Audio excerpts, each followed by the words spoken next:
Welcome to another video on stories of our history.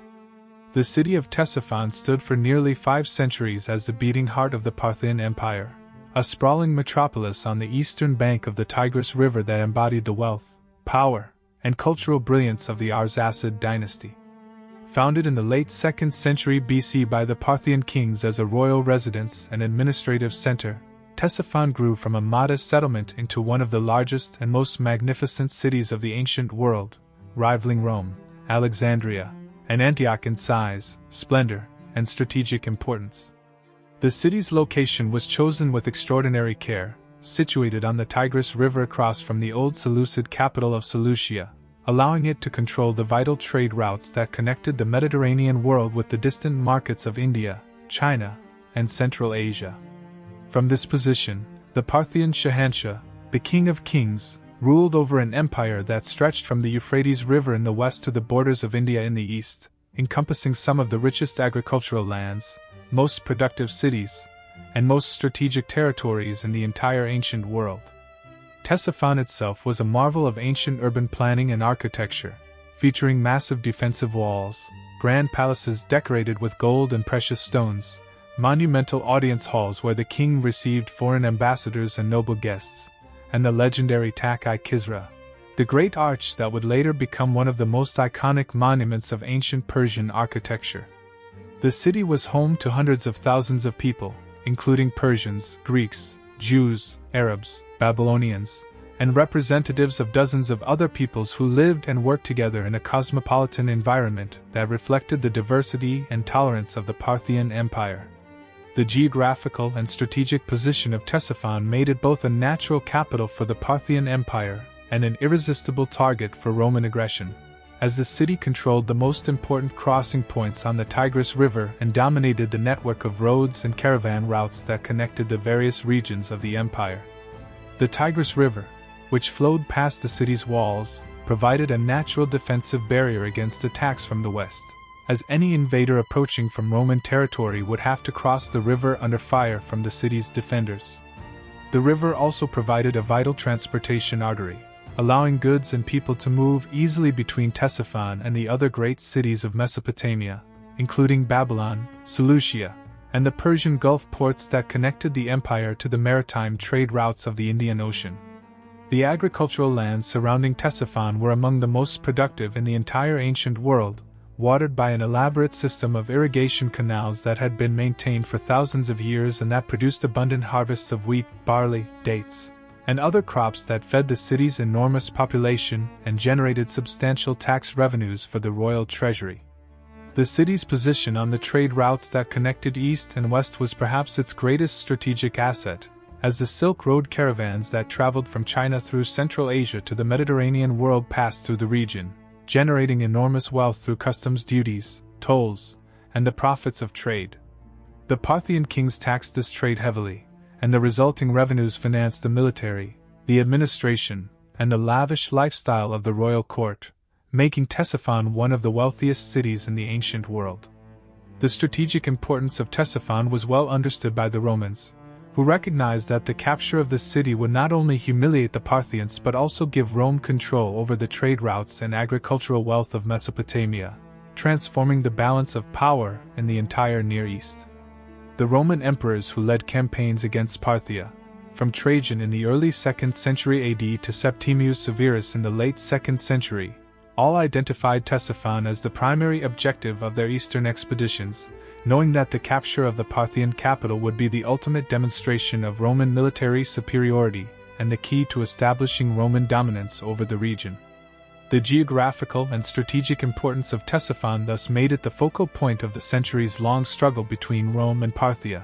a prize for which both empires were willing to commit enormous resources and sacrifice countless lives in the pursuit of victory. The military power of the Parthian Empire, which had made it the most formidable rival of Rome for centuries, was based on a combination of heavily armored cavalry and swift horse archers that proved devastatingly effective against the infantry-based armies of the Mediterranean world. The Parthian cataphracts, drawn from the noble families of the empire, wore complete suits of scale or mail armor that covered both man and horse, and they charged with long lances in a formation designed to shatter enemy infantry lines through sheer shock and momentum. The Parthian horse archers, drawn from the common people and the nomadic tribes allied to the empire, were armed with powerful composite bows that could penetrate armor at considerable distances, and they were trained in the famous Parthian shot, the technique of firing arrows backward while retreating at full gallop that gave the Parthians a fearsome reputation among their enemies. The combination of these two forces created a tactical system that was exceptionally difficult to counter, as the horse archers could harass and weaken enemy formations from a distance while the cataphracts waited for the opportune moment to deliver a decisive charge. The Parthian military system had achieved its most famous victory at the Battle of Carrhae in 53 BC, when a Parthian army under the general Surina annihilated a Roman army led by Marcus Licinius Crassus, killing or capturing over 40,000 Roman soldiers in a single day and establishing Parthian military supremacy in the region. This victory had demonstrated the effectiveness of the Parthian military system and had established a pattern of Roman defeats that would continue for over a century, as successive Roman generals found themselves unable to cope with the mobility and firepower of the Parthian cavalry. However, the Parthian military system also had significant weaknesses, particularly in siege warfare and in prolonged campaigns that required the capture and holding of fortified positions. The Parthians excelled in open-field battles on the plains and steppes that suited their cavalry-based tactics, but they struggled when confronted with fortified cities, mountainous terrain, or enemies who refused to engage in the kind of pitched battles that played to Parthian strengths. This weakness became increasingly significant as the Roman-Parthian rivalry intensified, as the Romans learned from their early defeats and developed counter-tactics that exploited Parthian limitations, including the use of heavily armored infantry, improved missile weapons, and defensive strategies that denied the Parthians the open-field engagements they preferred. The vulnerability of Ctesiphon to Roman attack was a direct consequence of this Parthian weakness in siege warfare, as the Parthian army was often unable to defend its own capital against a determined Roman assault, lacking the infantry and siege equipment needed to hold fortified positions against a well-equipped and disciplined enemy. The military weaknesses of the Parthian Empire would become increasingly apparent in the 2nd century AD, as the Romans launched a series of increasingly successful campaigns against the Parthian capital, each of which further weakened the prestige and power of the Arsacid dynasty. The Roman Empire, which emerged as the dominant power in the Mediterranean world following the conquest of the Hellenistic kingdoms and the establishment of the imperial system under Augustus, was the primary external threat to the Parthian Empire and the force that would ultimately bring about its humiliation and collapse. The Roman army, unlike the Parthian military, was built around heavy infantry organized into legions of disciplined professional soldiers who fought in close formation and were supported by auxiliary forces providing cavalry, missile troops, and other specialized capabilities. The Roman military system emphasized discipline, training, and engineering, allowing Roman armies to conduct complex siege operations, build fortified camps, and maintain supply lines over long distances, capabilities that gave Rome a significant advantage in campaigns against fortified cities like Ctesiphon. The Roman Empire's vast resources, drawn from the wealth of the entire Mediterranean world, allowed it to mobilize enormous armies for its eastern campaigns, armies that could number in the tens of thousands and that were equipped with the best weapons, armor, and siege equipment available in the ancient world. The Roman emperors who led campaigns against Parthia were motivated by a combination of strategic calculation, personal ambition, and the desire for military glory, as victory over the Parthian Empire was seen as the ultimate achievement for a Roman commander, surpassing even the conquest of distant and exotic lands. The Roman-Parthian rivalry had begun in the 1st century BC, when the expansion of Roman power into the eastern Mediterranean brought the two empires into direct contact and competition, and it had continued for over 2 centuries, with alternating periods of war and peace that reflected the shifting balance of power between the two states. The Romans had suffered some of the most devastating defeats in their history at the hands of the Parthians, including the annihilation of Crassus at Carrhae and the disastrous retreat of Mark Antony from Media in 36 BC, but they had also achieved significant successes, including the recovery of the lost legionary standards through diplomacy and the establishment of Roman influence in Armenia and other border regions.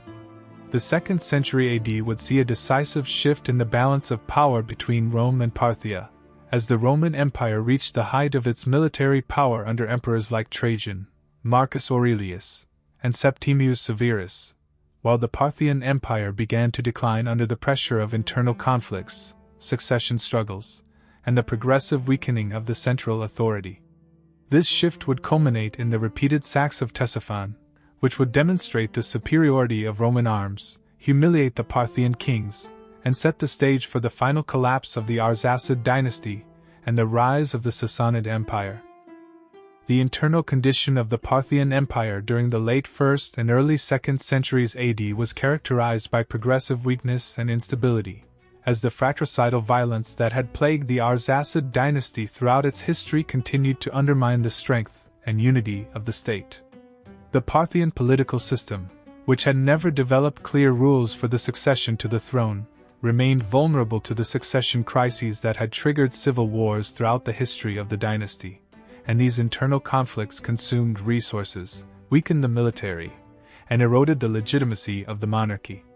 The noble houses of Parthia, which had been strengthened by the succession struggles, continued to act as independent power brokers, pursuing their own interests without regard for the welfare of the empire as a whole, and this feudal fragmentation further weakened the central authority of the crown. The economic condition of the empire had also deteriorated, as the constant warfare of the succession struggles had disrupted trade, devastated agriculture, and drained the treasury of the resources needed to maintain the military and administration.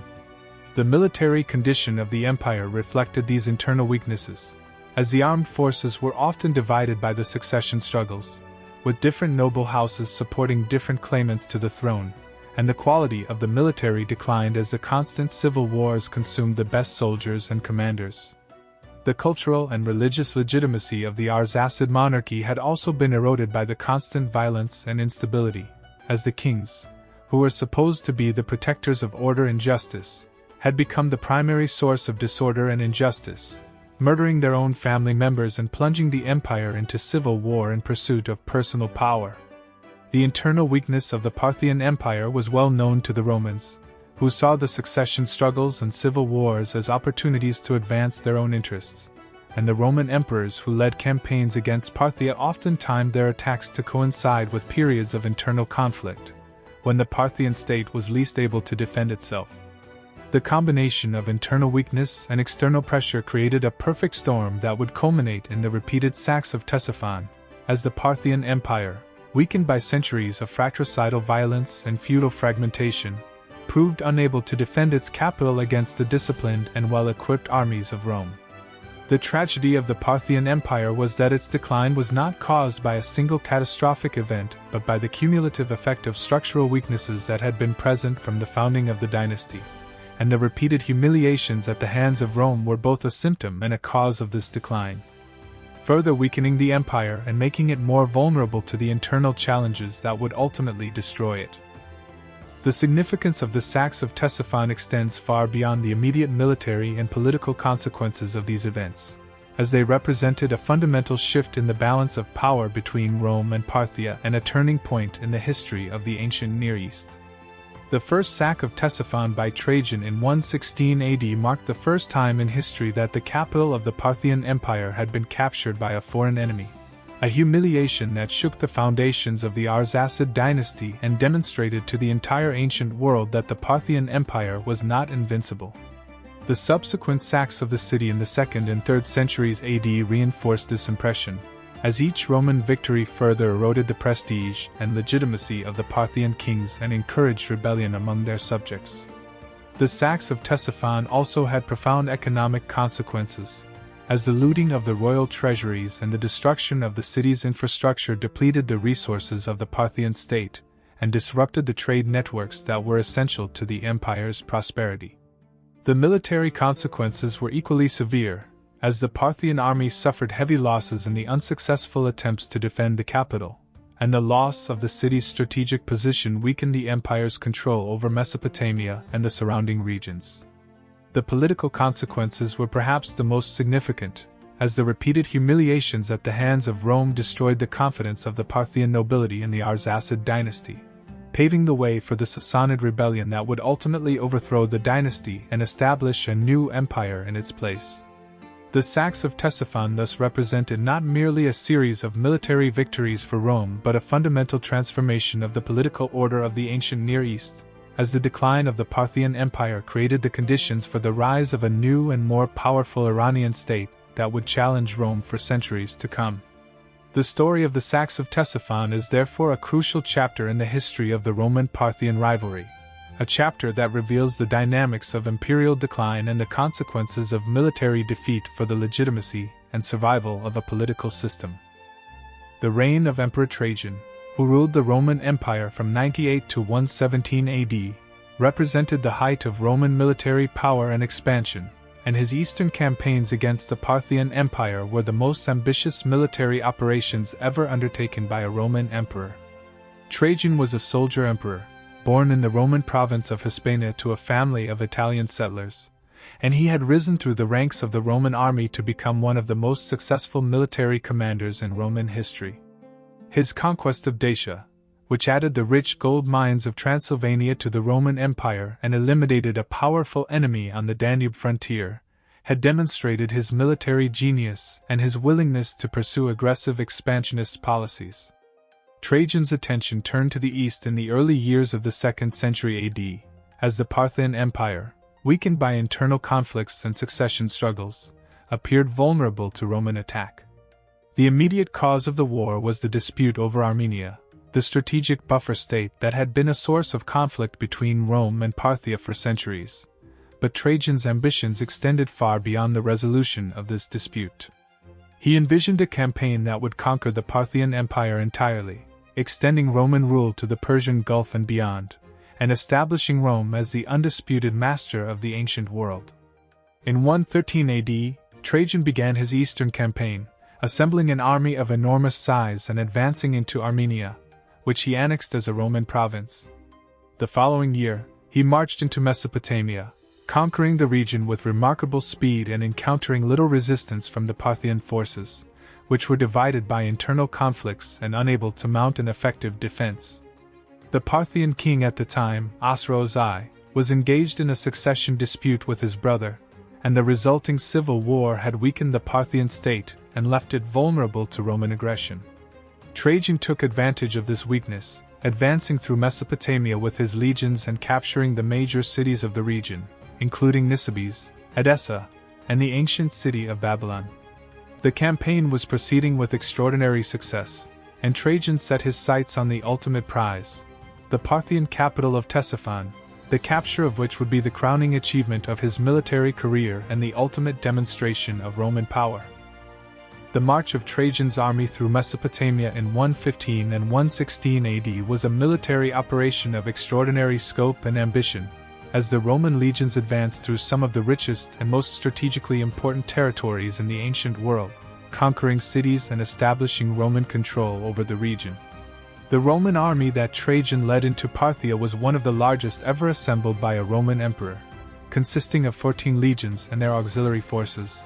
with a total strength that may have exceeded 180,000 men. This enormous force was supported by an elaborate logistical system that supplied the army with food, water, weapons, and other necessities as it advanced through the Mesopotamian desert, a system that demonstrated the organizational genius of the Roman military and the resourcefulness of its engineers and administrators. The Parthian forces, weakened by internal conflicts and divided by the succession struggle between Ardashir I and his brother, were unable to offer significant resistance to the Roman advance, and many of the cities and towns of Mesopotamia surrendered without a fight, preferring to accept Roman rule rather than face the destruction that would result from resistance. The city of Seleucia, which had been one of the great cities of the Hellenistic world and was now a major center of the Parthian Empire, was captured by the Romans with relative ease, and its wealth was added to the spoils of the campaign. The ancient city of Babylon, which had been the capital of the Babylonian Empire and was still an important religious and cultural center, also fell to the Romans, marking the first time in centuries that a foreign army had conquered the city. The advance of Trajan's army was accompanied by the establishment of Roman administration in the conquered territories, as the emperor sought to integrate the region into the Roman Empire and to create a permanent Roman presence in the east. The conquest of Mesopotamia was proceeding with remarkable speed and success, and Trajan, encouraged by his victories, pressed on toward his ultimate goal, the capture of Ctesiphon, the capital of the Parthian Empire and the symbol of its power and prestige. The fall of Ctesiphon would be the most significant achievement of the campaign, demonstrating to the entire ancient world that Rome had surpassed its great rival and that the Parthian Empire was no longer capable of defending its own capital. The capture of Ctesiphon in 116 AD was a moment of extraordinary triumph for Trajan and a moment of profound humiliation for the Parthian Empire, as the Roman emperor entered the capital of his great rival as a conqueror, claiming the city and its treasures as spoils of war. The fall of Ctesiphon came almost without resistance, as the Parthian king Ardashir I, engaged in a civil war with his brother, had fled the city and was unable to organize an effective defense against the Roman advance. The Roman legions crossed the Tigris River, surrounded the city, and entered its gates without significant opposition, a remarkable achievement that demonstrated the completeness of the Parthian collapse and the overwhelming superiority of Roman military power. Trajan's entry into Ctesiphon was carefully orchestrated to maximize its propaganda value, as the emperor presented himself as the conqueror of the Parthian Empire and the successor to Alexander the Great, who had conquered the Persian Empire centuries earlier. The Roman emperor toured the city, inspected its palaces and temples, and claimed the treasures of the Parthian kings as his own, including the golden throne of the Shahanshah, which was sent back to Rome as a trophy of the victory. The capture of Ctesiphon was commemorated in a series of coins and monuments that celebrated the conquest of Parthia, including coins bearing the inscription, PARTHIA CAPTA, Parthia captured, and depictions of the defeated Parthian king kneeling before the victorious Roman emperor. Trajan proclaimed the annexation of Mesopotamia as a Roman province, extending the boundaries of the Roman Empire to the Persian Gulf and beyond, and he appointed a Parthian noble named Parthamaspates as a client king, intending to rule Parthia through a puppet ruler loyal to Rome. The conquest of Ctesiphon and the annexation of Mesopotamia represented the high point of Roman expansion in the east, as the empire reached the greatest extent of its territorial power and appeared poised to establish permanent control over the lands that had once belonged to its greatest rival. However, the victory was not as secure as it appeared, as the conquest had been achieved too quickly and too easily, and the foundations of Roman control over the region were not yet firmly established, leaving the newly conquered territories vulnerable to rebellion and the Roman position in the east exposed to the dangers of overextension. The aftermath of Trajan's capture of Ctesiphon revealed the fragility of the Roman conquest and the difficulties of maintaining control over the vast territories that had been conquered in the campaign. The conquest of Mesopotamia had been achieved with remarkable speed, but the Roman administration of the region was not yet established, and the Parthian population, which had submitted to Roman rule with surprising ease, began to resent the presence of the foreign conquerors. The situation was complicated by a major Jewish rebellion that erupted in the eastern provinces of the Roman Empire in 115 AD, a rebellion that spread through Egypt, Cyrenaica, and Mesopotamia, and that required the diversion of Roman forces to suppress. The Jewish communities of Mesopotamia, which had lived under Parthian rule for centuries and had generally enjoyed the tolerance of the Parthian kings, were hostile to the Roman conquest and rose in rebellion against the new rulers, attacking Roman garrisons and disrupting the supply lines that connected the Roman army in the east to its bases.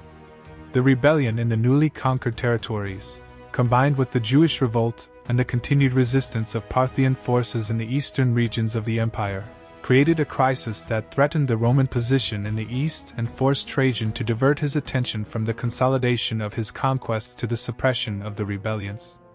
Trajan attempted to besiege the city of Hatra, a major fortress in Mesopotamia that had remained loyal to the Parthians, but the siege failed, and the emperor, whose health was deteriorating, was forced to abandon the campaign and begin the long journey back to Rome. The failure of the siege of Hatra was a significant setback, demonstrating that the Parthian Empire, despite the loss of its capital, was not yet defeated and that the conquest of the region would require more time and resources than Trajan had anticipated. Trajan died in 117 AD, before he could consolidate his conquests or return to Rome, and his successor, Hadrian, made the strategic decision to abandon the newly conquered territories, recognizing that the empire was overextended and that the defense of the distant eastern provinces would require resources that Rome could not spare. The abandonment of Trajan's eastern conquests restored the independence of the Parthian Empire and returned Ctesiphon to Parthian control, but the damage to Parthian prestige had already been done,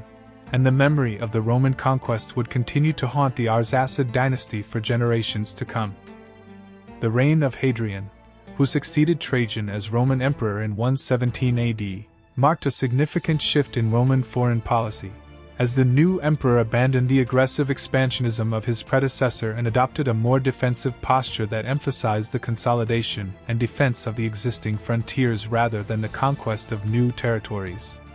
Hadrian recognized that the Roman Empire, despite its enormous power, was overextended and that the defense of the vast territories that had been conquered under Trajan would require resources that the empire could not sustain indefinitely. He made the strategic decision to withdraw from the newly conquered territories in Mesopotamia, restoring the Euphrates River as the boundary between the Roman and Parthian empires, and he negotiated a peace agreement with the Parthian king that restored the traditional balance of power between the two states. The withdrawal from the long-term consequences of Trajan's sack of Ctesiphon were profound, despite the Roman withdrawal from Mesopotamia and the restoration of Parthian independence, as the capture of the Parthian capital had shattered the aura of invincibility that had surrounded the Arsacid dynasty and exposed the weakness of the Parthian state to the entire ancient world. The Parthian kings had always presented themselves as the successors of the ancient Achaemenid emperors, the rulers of a great empire that rivaled Rome in power and prestige, and the capture of their capital by a foreign enemy was a devastating blow to this image of invincibility. The Parthian nobility, who had already been alienated by the constant succession struggles and civil wars, lost further confidence in the Arsacid dynasty, recognizing that their kings were unable to protect even their own capital from foreign attack.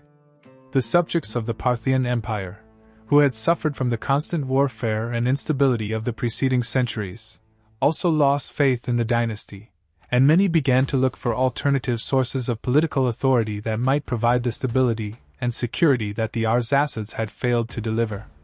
The economic consequences of the sack were also significant, as the looting of the royal treasuries and the destruction of the city's infrastructure depleted the resources of the Parthian state and disrupted the trade networks that were essential to the empire's prosperity. The military consequences were equally severe, as the Parthian army had suffered heavy losses in the unsuccessful attempts to defend the capital, and the loss of the city's strategic position weakened the empire's control over Mesopotamia and the surrounding regions. The sack of Ctesiphon by Trajan thus marked a turning point in the history of the Parthian Empire, as the demonstration of Roman military superiority and Parthian weakness set in motion a process of decline that would culminate in the final collapse of the Arsacid dynasty and the rise of the Sassanid Empire in the 3rd century AD. The memory of Trajan's conquest would be preserved in Roman tradition as one of the greatest achievements of Roman arms, while the memory of the humiliation would be preserved in Iranian tradition as a source of resentment and a motivation for revenge against Rome. The sack of Ctesiphon in 116 AD thus represented not merely a military victory but a symbolic transformation of the relationship between Rome and Parthia, a transformation that would have profound consequences for the future of both empires and for the history of the ancient Near East. The second major Roman invasion of Parthian territory in the 2nd century AD occurred during the reign of the co-emperors Marcus Aurelius and Lucius Verus, and it resulted in the second sack of Ctesiphon in 165 AD, a disaster for the Parthian Empire that would have consequences even more devastating than the first. The war that led to this sack was triggered by the Parthian invasion of Armenia in 161 AD, when the Parthian king Vologases IV took advantage of the recent death of Emperor Antoninus Pius and the transition of power to the new co-emperors to assert Parthian control over the strategic buffer state of Armenia. The Parthian forces invaded Armenia, expelled the Roman client king, and installed a Parthian prince on the Armenian throne, a direct challenge to Roman authority in the east that demanded a response. The Parthian forces then advanced further, invading the Roman province of Syria and inflicting a humiliating defeat on the Roman governor, whose army was destroyed in a battle that demonstrated the continued effectiveness of the Parthian military and the vulnerability of the Roman eastern provinces to attack. The news of the Parthian invasion and the defeat of the Roman forces in Syria created a crisis in Rome, where the new co-emperors, Marcus Aurelius and Lucius Verus, were forced to respond to the threat to the empire's eastern provinces. Marcus Aurelius, who was the senior emperor and one of the most respected philosophers and statesmen in Roman history, remained in Rome to manage the affairs of the empire, while Lucius Verus, the junior emperor, was dispatched to the east to command the Roman forces against the Parthians. The Roman response to the Parthian invasion was carefully planned and executed, as the empire mobilized its resources, assembled a large army, and prepared for a major campaign against the Parthian Empire. The stage was set for a war that would result in the second sack of Ctesiphon and the further weakening of the Parthian state. The Roman counter-offensive against the Parthians was led by a team of experienced and capable generals, including Avidius Cassius and Marcius Verus, who were among the most talented military commanders in the Roman Empire and who would prove to be more than a match for the Parthian forces. Avidius Cassius, a native of Syria who had risen through the ranks of the Roman military, was an aggressive and ambitious commander who understood the tactics of the Parthian army and knew how to counter them effectively. Marcius Verus, another experienced general who had served in the eastern provinces for years, provided the logistical expertise and administrative skill that were essential to the success of the campaign. The Roman army that they led into Parthian territory was a well-supplied and disciplined force, consisting of multiple legions and their auxiliary forces, with a total strength that may have exceeded 100,000 men. The Roman forces were also better equipped for the campaign than they had been in previous wars, with improved armor, weapons, and siege equipment that reflected the lessons learned from earlier conflicts with the Parthians. The Roman strategy for the campaign was carefully designed to exploit the weaknesses of the Parthian military system, avoiding open field battles that played to Parthian strengths and instead focusing on the capture of fortified cities and the control of strategic positions that would allow the Romans to advance deep into Parthian territory. The Roman forces advanced through Armenia, recapturing the territory that had been lost to the Parthians and restoring the Roman client king to the throne, before turning south into Mesopotamia, where they began a systematic campaign of conquest that would carry them to the gates of Ctesiphon. The Parthian forces, commanded by the king Vologases IV, attempted to resist the Roman advance, but they were repeatedly defeated in battle, as the Roman commanders successfully countered the Parthian cavalry tactics and forced the Parthians to retreat before the advancing legions. The Roman campaign was proceeding with remarkable success, and the path to Ctesiphon lay open before the victorious Roman army. The capture of Ctesiphon in 165 AD was the culmination of the Roman campaign against the Parthian Empire, as the legions of Lucius Verus, commanded by Avidius Cassius, stormed the Parthian capital and subjected it to a devastating sack that would leave the city in ruins and the Parthian Empire reeling from the blow. The Roman army advanced on Ctesiphon from the north, having conquered the major cities of Mesopotamia and established control over the region, and the Parthian forces were unable to mount an effective defense of the capital, having been weakened by the defeats they had suffered in the preceding years of the war. The city of Seleucia, which had been captured by the Romans during Trajan's campaign and had been restored to Parthian control after the Roman withdrawal, was taken again, and its population was subjected to a brutal sack that demonstrated the ruthlessness of the Roman conquest. The city of Ctesiphon itself was captured after a siege that lasted several weeks, as the Roman engineers constructed siege works, undermined the walls, and prepared for the assault that would carry the city. The Parthian defenders, weakened by disease, hunger, and the constant bombardment of the Roman siege engines, were unable to resist the final assault, and the Roman legions poured through the breaches in the walls, cutting down the defenders and beginning the systematic looting of the city. The sack of Ctesiphon in 165 AD was devastating, as the Roman soldiers, enraged by the resistance they had encountered and eager for the spoils of victory, killed without mercy, raped and enslaved the survivors, and carried off the treasures of the Parthian kings that had been accumulated over centuries of conquest and trade. The royal palaces were looted, the temples were desecrated, and the great buildings of the city were burned or demolished, leaving Ctesiphon a smoking ruin that would take decades to recover from the devastation. The Parthian king Vologases IV, who had fled the city before the final assault, was forced to negotiate a humiliating peace with the Romans, surrendering territories in Mesopotamia and accepting Roman control over the region, a peace that further weakened the prestige and power of the Arsacid dynasty. The consequences of the second sack of Ctesiphon extended far beyond the immediate destruction of the city, as the Roman victory and the subsequent peace settlement had profound implications for the Parthian Empire and for the broader history of the ancient world. The most immediate consequence was the loss of territories in Mesopotamia, which were ceded to Rome as part of the peace agreement, reducing the extent of the Parthian Empire and depriving it of some of its wealthiest and most productive provinces. The loss of these territories was a significant blow to the Parthian economy, as Mesopotamia was one of the richest regions of the empire, and the loss of its agricultural production and trade revenues further weakened the already fragile state. The military consequences of the defeat were also severe, as the Parthian army had suffered heavy losses in the unsuccessful attempts to defend the capital, and the loss of the war had demonstrated the superiority of Roman arms in a way that could not be denied. The political consequences were perhaps the most significant, as the humiliation of the second sack of Ctesiphon further eroded the prestige and legitimacy of the Arsacid dynasty, which had now failed to protect its capital from Roman attack on two separate occasions within a span of 50 years.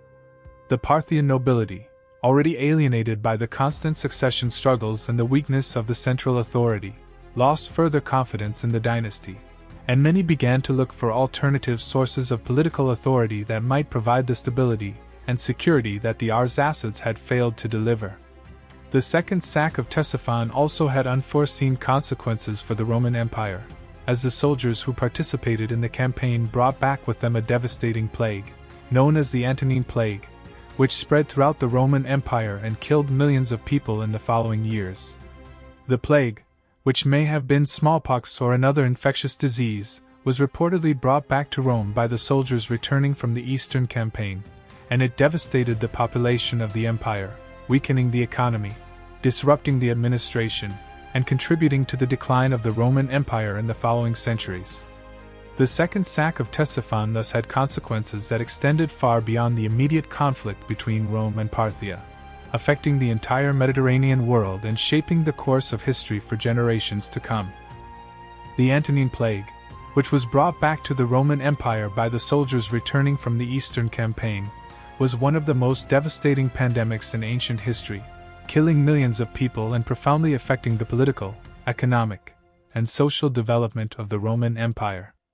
The plague, which was first reported in 165 AD and continued to ravage the empire for over a decade, was likely caused by smallpox or measles, diseases that were new to the Mediterranean world and that spread rapidly through the population, which had no immunity to the novel pathogens. The Roman historian Cassius Dio recorded that the plague killed as many as 2,000 people per day in Rome at the height of the epidemic, and modern estimates suggest that the total death toll may have exceeded 5 million people across the empire, with some regions losing as much as a third of their population. The economic consequences of the plague were devastating, as the massive loss of life disrupted agricultural production, reduced the labor force, and undermined the tax base of the empire, making it difficult for the Roman state to maintain its military and administrative apparatus. The military consequences were also severe, as the plague decimated the ranks of the Roman army, reducing the number of soldiers available for the defense of the frontiers and forcing the recruitment of less qualified replacements. The social and cultural consequences of the plague were equally significant, as the constant presence of death and suffering led to a widespread sense of despair and a search for spiritual consolation, which contributed to the growth of Christianity and other religious movements that offered hope and meaning in the face of the catastrophe. The Antonine Plague also had political consequences, as the death of so many people, including members of the imperial administration and the military leadership, disrupted the government, and contributed to the instability that would characterize the later decades of the Roman Empire. The connection between the Eastern Campaign and the plague was recognized by contemporaries, who saw the disease as a divine punishment for the Romans' aggression against the Parthians, and the plague served as a reminder of the unforeseen consequences of military conquest and the interconnectedness of the ancient world. The Antonine Plague thus represented a significant turning point in the history of the Roman Empire, as the pandemic weakened the state and contributed to the decline that would ultimately lead to the crisis of the 3rd century and the transformation of the Roman world.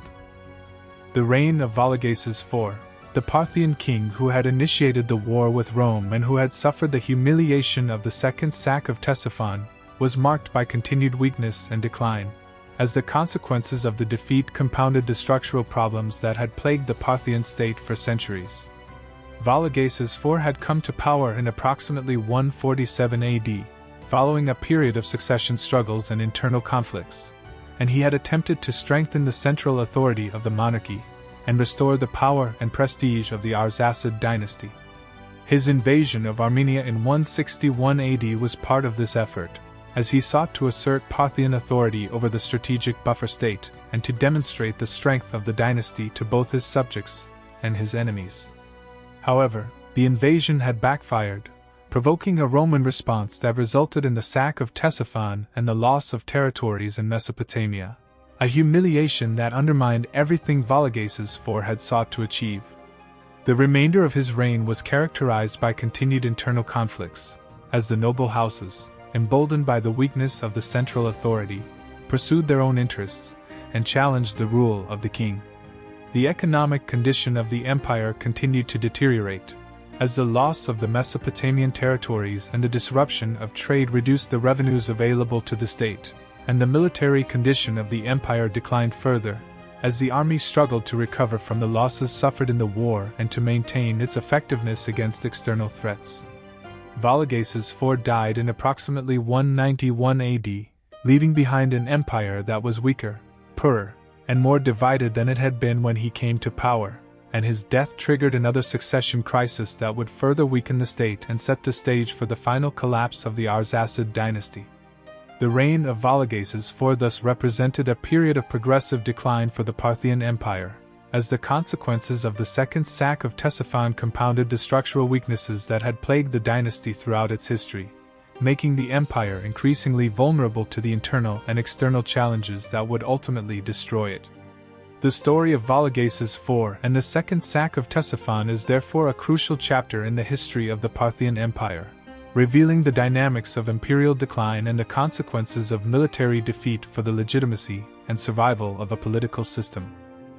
The reign of Septimius Severus, who ruled the Roman Empire from 193 to 211 AD, was marked by the most brutal and devastating of all the sacks of Ctesiphon, a campaign that demonstrated the full power of Roman arms and inflicted a wound on the Parthian Empire from which it would never fully recover. Septimius Severus was a soldier emperor, born in the Roman province of Africa to a family of equestrian rank, and he had risen through the ranks of the Roman military to become one of the most powerful men in the empire. He came to power in 193 AD, following the chaos of the Year of the Five Emperors, when multiple claimants to the imperial throne fought for control of the Roman Empire, and he secured his position by defeating his rivals in a series of civil wars that demonstrated his military skill and his willingness to use force to achieve his goals.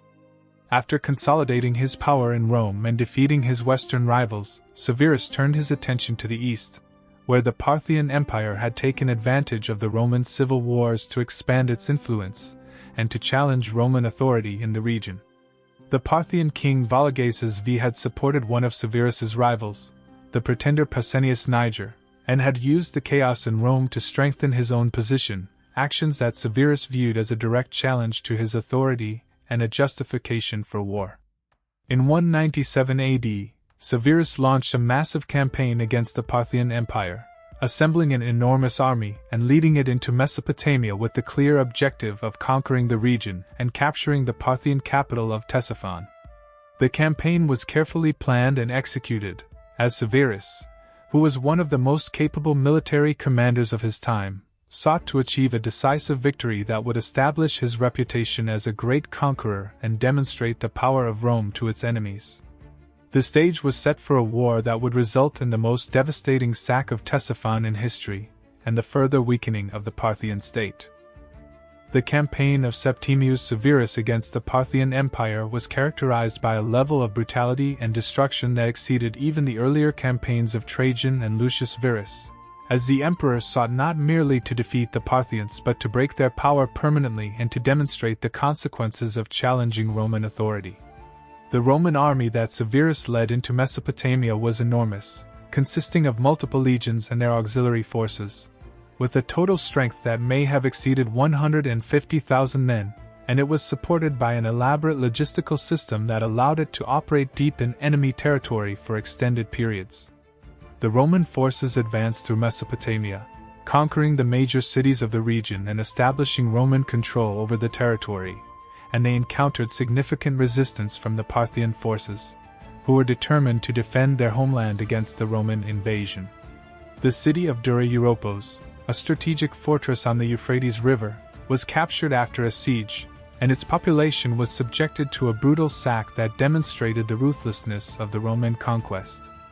The city of Seleucia, which had been captured and sacked by the Romans on 2 previous occasions, was taken again, and its population, which had been reduced by the previous sacks, was subjected to further devastation. The ancient city of Babylon, which had been conquered by Trajan and restored to Parthian control, was also captured, and its remaining population was killed or enslaved by the Roman soldiers.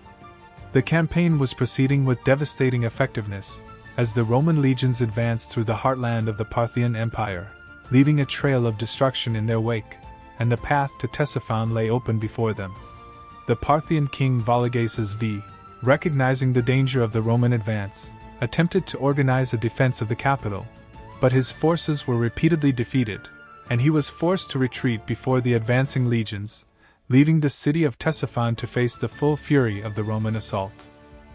The siege and sack of Ctesiphon in 198 AD was the most brutal and devastating of all the Roman attacks on the Parthian capital, a catastrophe that resulted in the deaths of tens of thousands of people and the enslavement of many more, and that left the city in ruins from which it would take generations to recover.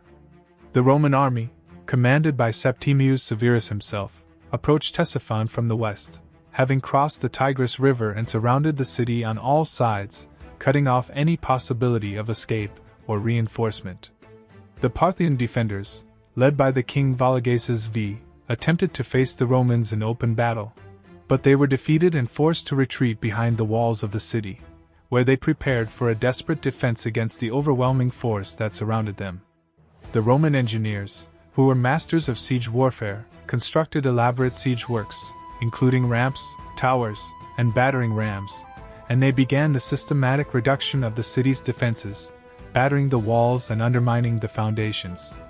The Parthian defenders, despite their courage and determination, were unable to withstand the relentless assault, and after a siege that lasted several weeks, the Roman legions breached the walls and poured into the city, cutting down the defenders and beginning the systematic looting of the capital. The Roman historian Cassius Dio, who provides the most detailed account of the siege, recorded that the city was delivered to the soldiers for plunder, and that approximately 100,000 people were enslaved, while many others were killed indiscriminately, especially the male population, who were seen as potential threats to Roman control. The royal treasuries, which had been partially replenished since the previous sacks, were looted, and the Roman soldiers carried off an enormous amount of wealth, including the golden throne of the Parthian kings, which was sent back to Rome as a trophy of the victory.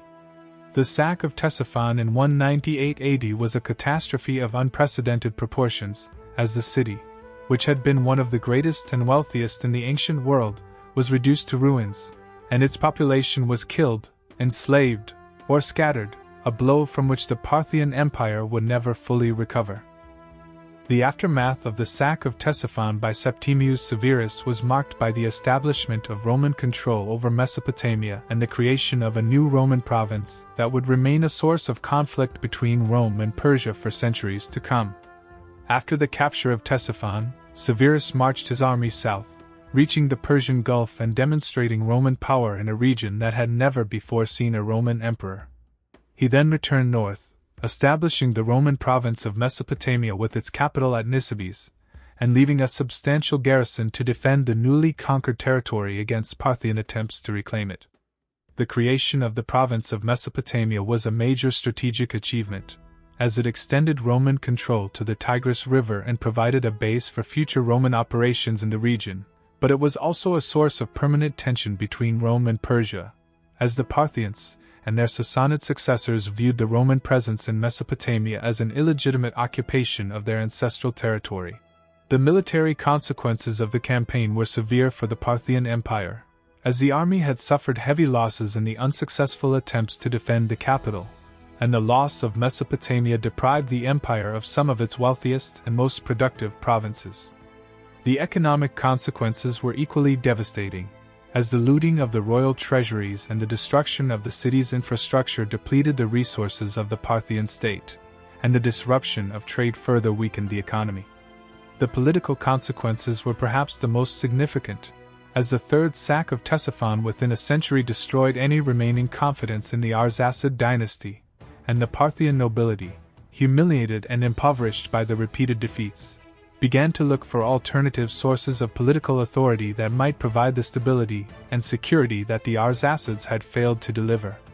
The sack of Ctesiphon by Septimius Severus thus represented a turning point in the history of the Parthian Empire, as the repeated humiliations at the hands of Rome destroyed the legitimacy of the Arsacid dynasty and paved the way for the Sassanid rebellion that would ultimately overthrow the dynasty and establish a new empire in its place. The reign of Septimius Severus as Roman emperor continued for over a decade after the sack of Ctesiphon, and his eastern campaigns had established him as one of the most successful military emperors in Roman history, a reputation that he cultivated through propaganda, monuments, and the celebration of his victories. Severus returned to Rome in 202 AD, where he celebrated a magnificent triumph that commemorated his victories over his Roman rivals and over the Parthians, and he commissioned the construction of the Arch of Septimius Severus in the Roman Forum, a monument that depicted his conquest of the East and celebrated his achievements as emperor. The arch, which still stands today, is one of the most important surviving monuments of the Roman Empire, and its reliefs provide a vivid depiction of the Roman conquest of Mesopotamia and the humiliation of the Parthian Empire. Severus also devoted attention to the administration of the empire, reforming the legal system, strengthening the military, and improving the infrastructure of the provinces. But his reign was marked by continued military activity, as he campaigned in Britain in the final years of his life, attempting to conquer the northern regions of the island that had remained outside Roman control.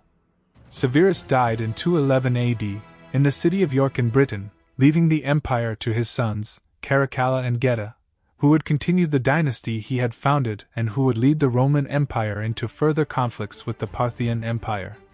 The legacy of Septimius Severus was complex, as his reign represented both the height of Roman military power and the beginning of the crisis of the 3rd century, a period of instability and decline that would ultimately transform the Roman Empire. His sack of Ctesiphon was the most devastating blow ever inflicted on the Parthian Empire, a catastrophe that destroyed the prestige of the Arsacid dynasty and set in motion the chain of events that would lead to the rise of the Sassanid Empire and the transformation of the ancient Near East. The long-term consequences of the third sack of Ctesiphon were profound and far-reaching, as the destruction of the Parthian capital and the establishment of Roman control over Mesopotamia fundamentally transformed the balance of power in the ancient Near East and created the conditions for the rise of a new and more powerful Iranian state. The Parthian Empire, which had been weakened by centuries of fratricidal violence and internal conflict, was now exposed as unable to defend its own capital against Roman attack, a humiliation that destroyed the last remnants of the dynasty's legitimacy and encouraged rebellion among its subjects. The noble houses of Parthia, which had been the primary power brokers in the succession struggles that had weakened the empire, now turned against the Arsacid dynasty, seeking alternative sources of political authority that might provide the stability and security that the Arsacids had failed to deliver.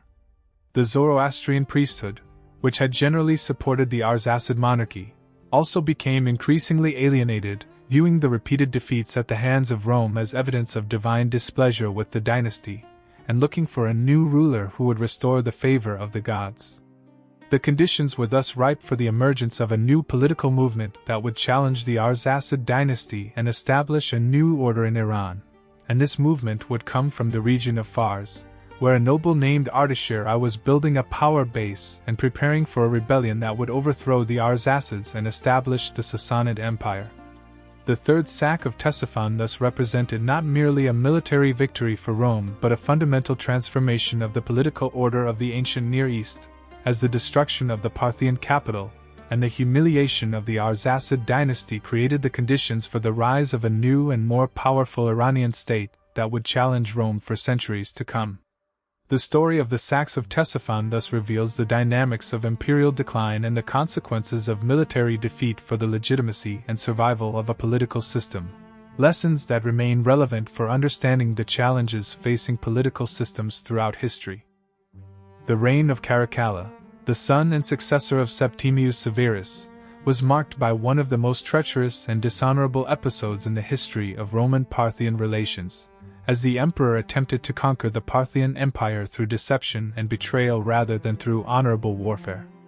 Caracalla, whose full name was Marcus Aurelius Antoninus, was born in 188 AD and became co-emperor with his brother Geta in 211 AD, following the death of their father Septimius Severus. The relationship between the two brothers was marked by intense hostility and rivalry, and within a year of their accession, Caracalla had murdered his brother, ordering the assassination of Geta in the arms of their mother, and initiating a brutal purge of Geta's supporters that claimed the lives of thousands of people. Caracalla's reign was characterized by this same combination of ruthlessness and paranoia, as the emperor, haunted by guilt and fear, sought to secure his position through the elimination of potential rivals and the cultivation of the military, which he viewed as the foundation of his power. He was known for his admiration of Alexander the Great, the famous conqueror of the Persian Empire, and he sought to emulate his hero by launching a campaign against the Parthian Empire that would establish his reputation as a great conqueror and provide the military glory that he craved. Caracalla's approach to the Parthian campaign was, however, fundamentally different from that of his predecessors, as he sought to achieve victory through treachery and deception rather than through the honorable conduct of war, a decision that would have disastrous consequences for both Rome and Parthia. The campaign that Caracalla launched against the Parthians would be the fourth major Roman incursion into Parthian territory in the 2nd century AD, and while it would not result in the capture of Ctesiphon, it would inflict further damage on the already weakened Parthian state and contribute to the conditions that would lead to its ultimate collapse. The pretext for Caracalla's campaign against the Parthian Empire was a proposal of marriage between the emperor and the daughter of the Parthian king Artabanus V, a proposal that was designed to create an opportunity for treachery rather than to establish a genuine alliance. Caracalla, following the example of Alexander the Great, who had married the daughter of the Persian king Darius III, proposed to marry the daughter of Artabanus V, presenting the marriage as a means of uniting the Roman and Parthian empires and establishing peace between the two great powers. The Parthian king, who was eager to avoid a war with Rome and saw the marriage as an opportunity to secure peace for his empire, accepted the proposal and prepared for the wedding, inviting Caracalla to meet him in a location near the border between the two empires. Caracalla, however, had no intention of honoring the proposal, and the marriage offer was merely a pretext for a surprise attack that would catch the Parthians off guard and allow the Romans to achieve an easy victory. When the Parthian king and his nobles assembled for the wedding celebration, Caracalla ordered his soldiers to attack, and the Romans fell upon the unsuspecting Parthians, massacring many of the nobles and forcing the king to flee for his life. This treacherous attack, which violated the most basic norms of diplomatic conduct and the laws of hospitality, was a shocking act even by the standards of ancient warfare, and it demonstrated the depth of Caracalla's depravity and his willingness to abandon all principles of honor and morality in pursuit of his ambitions. The treacherous attack on the Parthian wedding party was followed by a Roman invasion of Mesopotamia, as Caracalla's army, taking advantage of the confusion and disarray caused by the massacre, advanced into Parthian territory, sacking cities and towns and devastating the countryside without encountering significant resistance. The campaign was a military success, but it was achieved through treachery and dishonor, and it left a legacy of bitterness and resentment that would poison relations between Rome and Parthia for generations to come. The campaign of Caracalla in Mesopotamia in 216 AD was characterized by the same brutality and destruction that had marked the earlier Roman campaigns against the Parthian Empire, but it was distinguished by the treachery and dishonor that had marked its beginning, and it would ultimately prove to be a futile and self-destructive enterprise. After the treacherous attack on the Parthian wedding party, Caracalla's army advanced through Mesopotamia, sacking the cities and towns that lay in its path and devastating the countryside, but the emperor, despite his early success, was unable to capture the city of Ctesiphon, which was the ultimate objective of the campaign.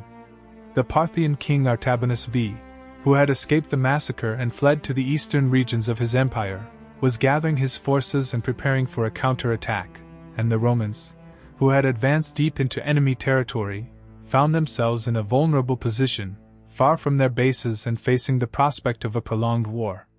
Caracalla, who was aware of his precarious situation, attempted to negotiate with the Parthians, offering to restore the territories that he had conquered in exchange for peace. But the Parthian king, outraged by the treachery of the Roman attack, refused to negotiate, demanding revenge for the massacre of his nobles and the violation of the sacred laws of hospitality.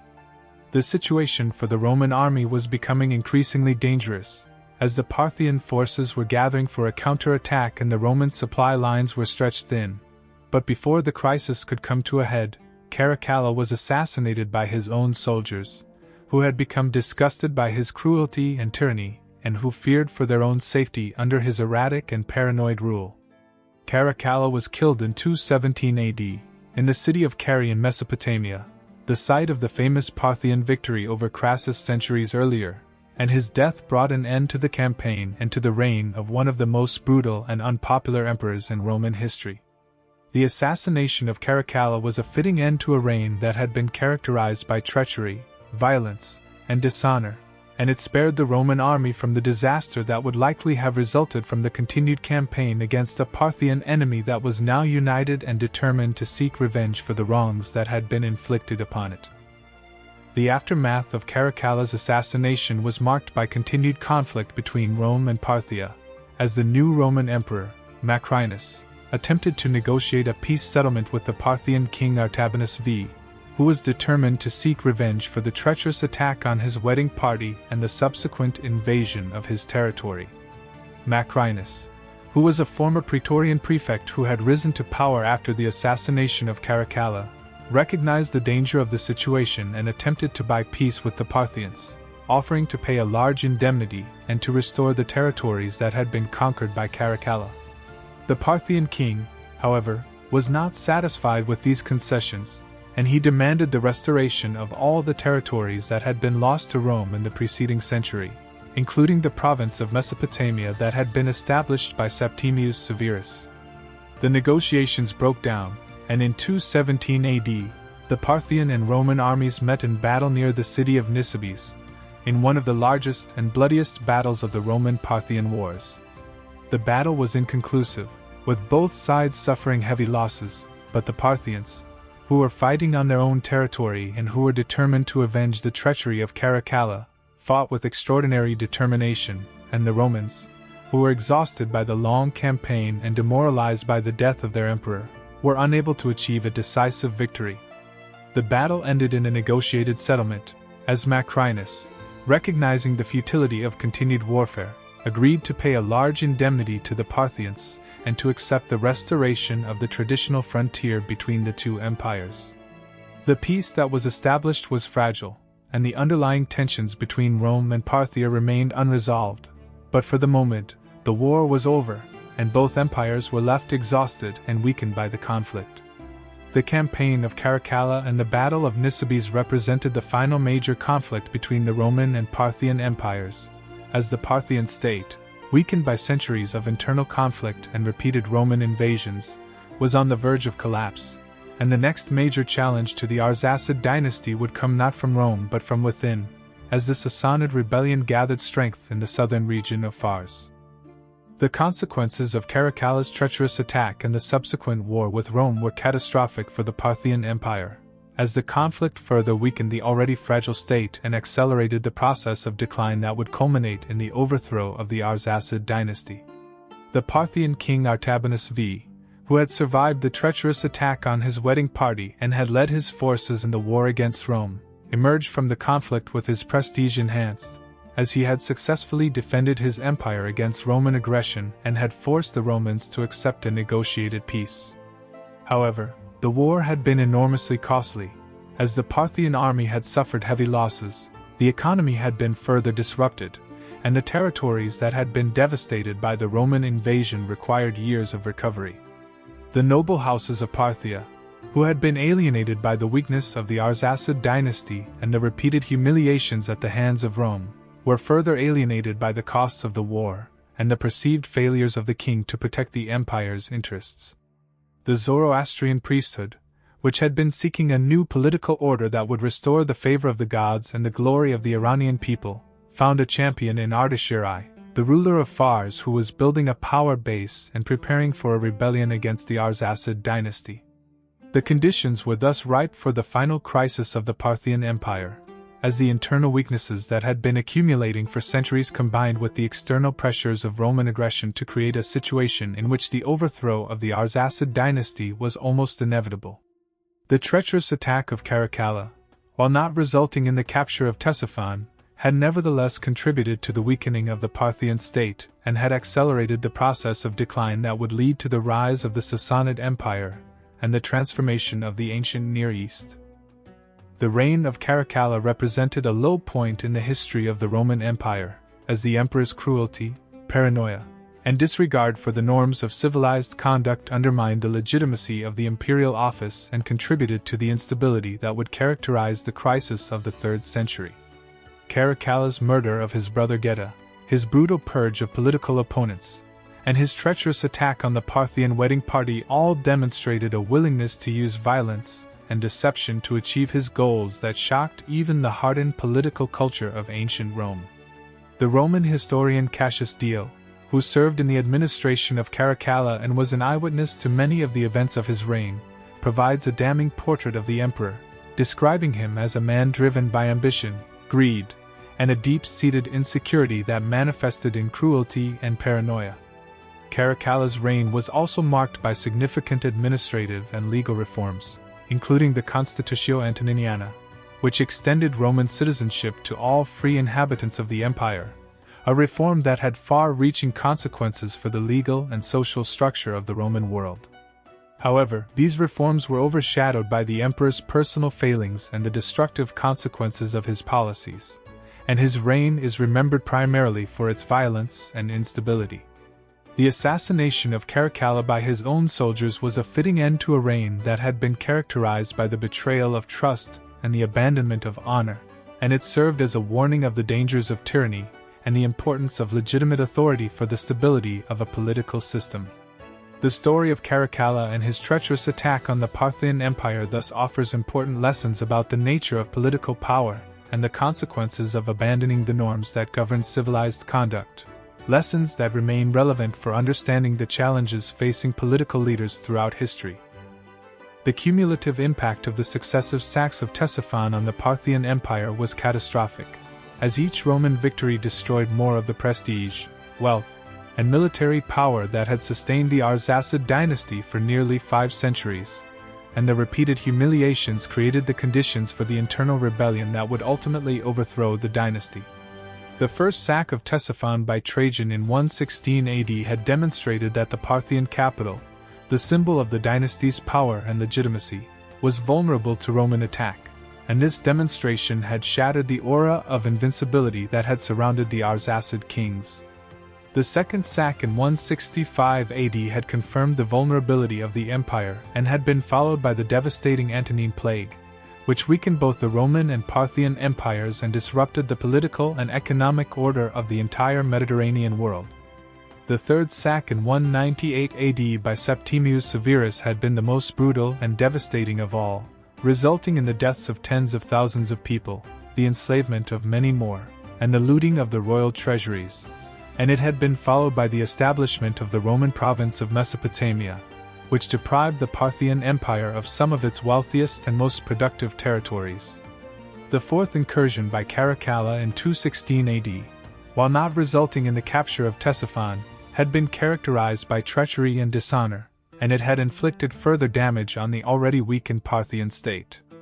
The cumulative effect of these repeated defeats was to destroy the legitimacy of the Arsacid dynasty, as the Parthian kings, who were supposed to be the protectors of their people and the defenders of their empire, had repeatedly failed to protect their own capital from foreign attack. The Parthian nobility, who had been alienated by the constant succession struggles and the weakness of the central authority, lost all confidence in the dynasty, and many began to look for alternative sources of political authority that might provide the stability and security that the Arsacids had failed to deliver. The Zoroastrian priesthood, which had generally supported the Arsacid monarchy, also became increasingly alienated, viewing the repeated defeats as evidence of divine displeasure with the dynasty, and looking for a new ruler who would restore the favor of the gods and the glory of the Iranian people. The conditions were thus ripe for the emergence of a new political movement that would challenge the Arsacid dynasty and establish a new order in Iran. The economic consequences of the successive sacks of Ctesiphon were severe and long-lasting, as the destruction of the city and the looting of the royal treasuries depleted the resources of the Parthian state and disrupted the trade networks that were essential to the empire's prosperity. Ctesiphon had been one of the wealthiest cities in the ancient world, and its royal treasuries had contained immense wealth accumulated over centuries of conquest, trade, and tribute, including golden thrones, jeweled crowns, precious textiles, silver plate, and coins of every description. The looting of these treasuries by the Roman conquerors transferred this wealth to Rome, depriving the Parthian state of the resources needed to maintain its military and administrative apparatus, and the destruction of the city's infrastructure disrupted the economic activities that had generated this wealth in the first place. The trade routes that passed through Ctesiphon, connecting the Mediterranean world with the markets of India and China, were disrupted by the repeated sacks, as merchants sought alternative routes that bypassed the devastated city, and the loss of trade revenue had a cascading effect on the economy, reducing the income of the state, weakening the financial position of the merchants, and contributing to the general economic decline of the empire. The agricultural lands surrounding Ctesiphon, which had been among the most productive in the ancient world, were also devastated by the wars, as the armies of both sides marched across the countryside, seizing crops, requisitioning supplies, and destroying the irrigation systems that were essential to agricultural production. The economic decline of the Parthian Empire was thus accelerated by the successive sacks of Ctesiphon, as each Roman victory further depleted the resources of the state and disrupted the economic activities that were essential to its prosperity, making it increasingly difficult for the empire to maintain its military and administrative apparatus and to defend itself against external and internal threats. The military consequences of the successive sacks of Ctesiphon were equally severe, as the Parthian army suffered heavy losses in the unsuccessful attempts to defend the capital, and the loss of the city's strategic position weakened the empire's control over Mesopotamia and the surrounding regions. The Parthian military system, which had been one of the most effective in the ancient world, was based on the cavalry forces of the noble houses, and these forces were the primary defenders of the empire against external threats. The repeated defeats at the hands of the Romans, however, had demonstrated the limitations of the Parthian military system, particularly its weakness in siege warfare and its inability to defend fortified positions against a determined and well-equipped enemy. The losses suffered in the successive campaigns had depleted the ranks of the noble cavalry, reducing the number of trained soldiers available for the defense of the empire, and the disruption of the economic base of the empire made it difficult to recruit and equip new forces. The military decline of the Parthian Empire was thus a direct consequence of the successive sacks of Ctesiphon, as the repeated defeats at the hands of Rome weakened the armed forces and demonstrated the superiority of Roman military power in a way that could not be denied. The military weakness of the Parthian state was particularly significant because it made the empire vulnerable to internal rebellion, as the noble houses and other powerful actors, seeing the weakness of the central authority, were emboldened to pursue their own interests and to challenge the rule of the Arsacid dynasty. The military decline of the Parthian Empire was thus both a cause and a consequence of the internal conflicts that plagued the dynasty, as the weakening of the armed forces made internal conflicts more likely, and the internal conflicts further weakened the armed forces, creating a destructive cycle that ultimately proved fatal to the Arsacid state.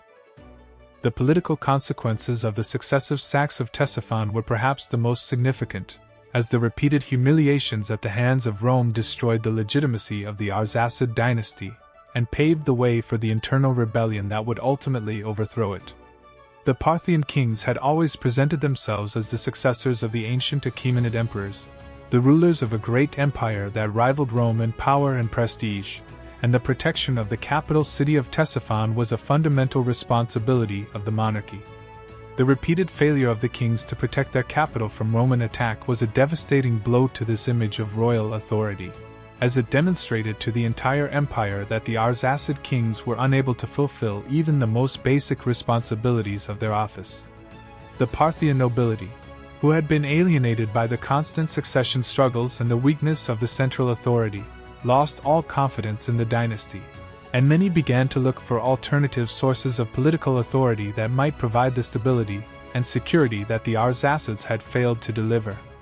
The Zoroastrian priesthood, which had been seeking a new political order that would restore the favor of the gods and the glory of the Iranian people, found a champion in Ardashir I, the ruler of Fars, who was building a power base and preparing for a rebellion against the Arsacid dynasty.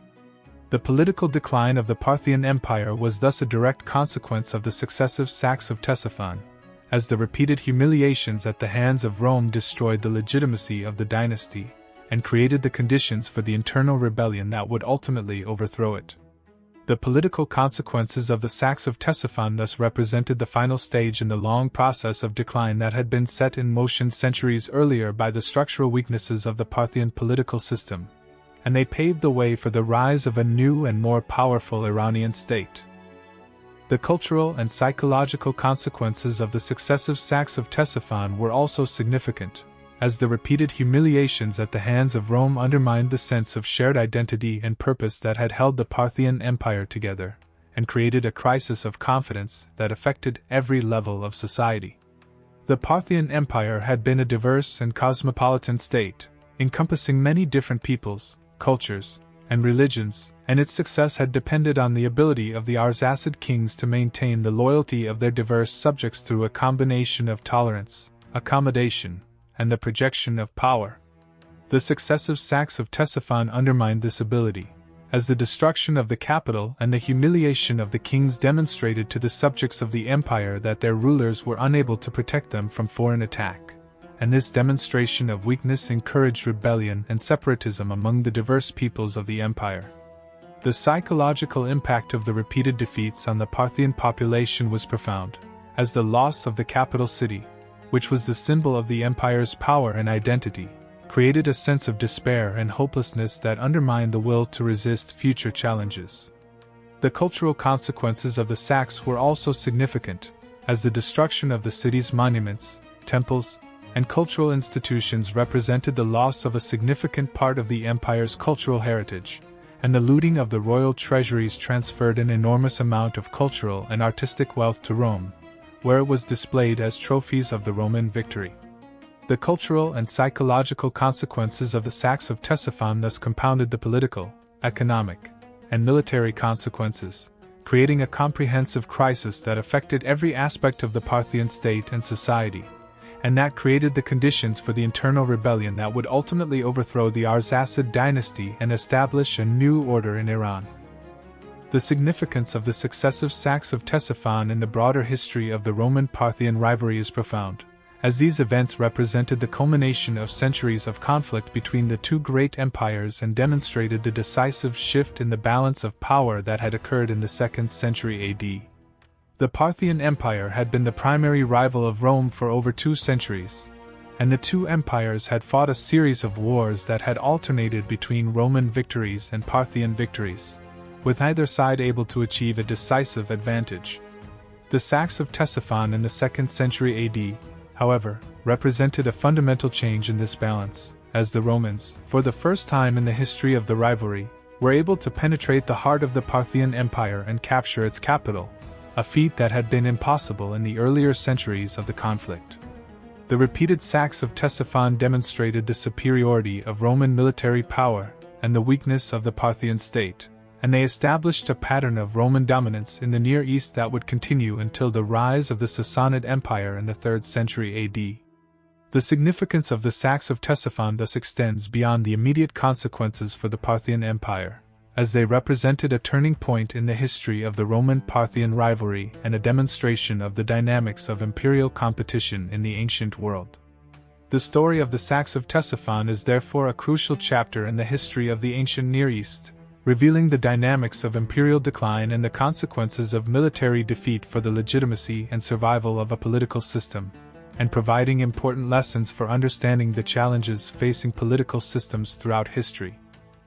The emergence of the Sassanid dynasty in the early 3rd century AD was the direct consequence of the decline of the Parthian Empire, as the internal weaknesses that had been accumulating for centuries, compounded by the repeated humiliations at the hands of Rome, created the conditions for a successful rebellion against the Arsacid dynasty. The Sassanid movement originated in the region of Fars, in southwestern Iran, which was the homeland of the ancient Achaemenid dynasty and a region that had maintained a strong sense of Persian identity and cultural pride throughout the centuries of Parthian rule. The founder of the Sassanid dynasty, Ardashir I, was the son of Papak, a local ruler who had established his authority over the region of Istakhr and who had begun the process of building a power base that would eventually challenge the Parthian state. Ardashir I was a skilled military leader and a shrewd political operator, who understood the weaknesses of the Parthian state, and who skillfully presented himself as the restorer of true Iranian traditions and the legitimate successor to the ancient Achaemenid kings. He attracted support from a wide range of groups within the Parthian Empire, including the Zoroastrian priesthood, who saw him as the defender of true Zoroastrian orthodoxy against the religious laxity of the Parthian kings, the local nobility of Fars, who sought to increase their own power and influence, and the common people, who were attracted by his message of restoration and reform. The Sassanid movement was thus not merely a military rebellion but a political, religious, and cultural movement that sought to transform the political order of Iran and to restore the glory of the ancient Persian Empire. The conditions for the success of this movement had been created by the decline of the Parthian state, as the repeated sacks of Ctesiphon and the internal conflicts that plagued the Arsacid dynasty had destroyed the legitimacy of the ruling house and created a widespread desire for a new political order that would provide the stability and security that the Arsacids had failed to deliver. The rise of Ardashir I from a local ruler in Fars to the founder of a new empire was a remarkable achievement that demonstrated his military skill, political acumen, and ideological appeal, and that was made possible by the specific conditions created by the decline of the Parthian Empire. Ardashir I began his career as the ruler of the small territory of Istakhr, a position that he inherited from his father Papak, who had risen from obscurity to become a significant local ruler in the region of Fars. From this base, Ardashir gradually expanded his territory, conquering the neighboring regions and defeating the local rulers who resisted his advance, and he built a coalition of supporters that included the Zoroastrian priesthood, the local nobility, and the common people who were attracted by his message of restoration and reform. The Zoroastrian priesthood played a particularly important role in the rise of Ardashir, as they provided ideological backing for his rebellion and helped to legitimize his claim to rule, presenting him as the restorer of true Iranian traditions and the defender of the Zoroastrian faith against the corrupt and decadent Arsacid kings. The support of the priesthood was crucial, as it provided religious sanction for Ardashir's rebellion and transformed what might have been seen as a mere power grab into a righteous cause with divine approval. The common people, who had suffered enormously from the constant warfare and instability of the later Arsacid period, were also attracted to Ardashir's message, hoping that his rule would bring the peace and order that they craved, and they provided the manpower and resources that were essential to the success of his rebellion. The rise of Ardashir I was thus a textbook example of successful political mobilization, as he combined military skill, political acumen, an ideological appeal to build a movement that would ultimately overthrow the Arsacid dynasty and establish a new empire. The final confrontation between the Arsacid dynasty and the Sassanid rebellion came in 224 AD, when Ardashir I met the Parthian king Artabanus V in battle at Hormozdgan in southwestern Iran, a battle that would determine the fate of the Parthian Empire and the future of the Iranian people. Artabanus V, who had ruled the Parthian Empire since approximately 213 AD, had been weakened by the war with Rome that had followed the treacherous attack of Caracalla, and his authority was challenged by internal conflicts and the growing power of the Sassanid movement. Despite these challenges, Artabanus V was a capable and experienced military leader, who had successfully defended his empire against Roman aggression, and who was determined to crush the Sassanid rebellion and restore the authority of the Arsacid dynasty. The armies of the two contenders met in battle at Hormozdgan, in a confrontation that would be one of the most significant battles in the history of Iran, as the outcome would determine whether the Arsacid dynasty would continue to rule or whether a new dynasty would take its place. The details of the battle are poorly documented in the surviving historical sources, but the outcome is clear. Ardashir I emerged victorious, and Artabanus V was killed on the battlefield, effectively ending the rule of the Arsacid dynasty and establishing the Sassanid dynasty as the new rulers of Iran. The death of Artabanus V marked the end of the Parthian Empire, which had ruled the Near East for nearly 5 centuries, and the beginning of a new era in the history of Iran, as the Sassanid dynasty, under the leadership of Ardashir I, would establish a new empire that would rival Rome for centuries and would leave a lasting legacy on the culture, religion, and political traditions of the region.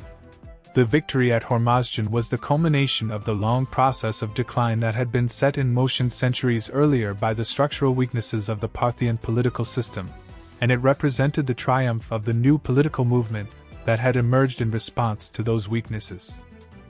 The consolidation of Sassanid rule following the death of Artabanus V was a complex and prolonged process, as Ardashir I and his successors sought to establish their authority over the vast territories of the former Parthian Empire, defeat the remaining Arsacid loyalists, and build the institutional structures that would support the new dynasty. The Parthian Empire had been a decentralized feudal state, with the noble houses exercising significant autonomy within their own territories and the central government relying on their cooperation to maintain order and collect taxes. The Sassanid state that Ardashir I sought to build was fundamentally different, as it aimed to establish a centralized administration, a professional standing army, and a close alliance between the monarchy and the Zoroastrian priesthood that would provide ideological legitimacy for the ruling dynasty. The transformation from the decentralized Parthian system to the centralized Sassanid system was not achieved overnight but required decades of effort, as Ardashir I and his successors gradually extended their control over the territories of the former Parthian Empire, negotiated with or suppressed the noble houses that resisted centralization, and built the administrative and military institutions that would support the new state.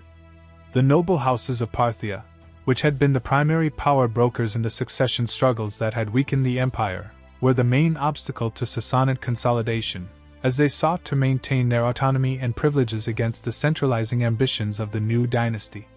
The Sassanids dealt with this challenge through a combination of co-optation and coercion, rewarding nobles who submitted to their authority with positions in the new administration, while crushing those who resisted with military force. The gradual pacification of the noble houses was a crucial achievement for the Sassanid dynasty, as it allowed the new state to mobilize the resources of the empire more effectively and to establish the centralized authority that would characterize the Sassanid period. The ideological foundation of the Sassanid Empire was fundamentally different from that of the Parthian state it replaced, and this difference was crucial to the success and durability of the Sassanid dynasty. The Parthian state was characterized by a pragmatic tolerance of diversity, with the Arsacid kings accommodating the various cultures, religions, and traditions of their diverse subjects and maintaining power through a delicate balance of interests among the noble houses. This approach was effective in maintaining the loyalty of diverse populations,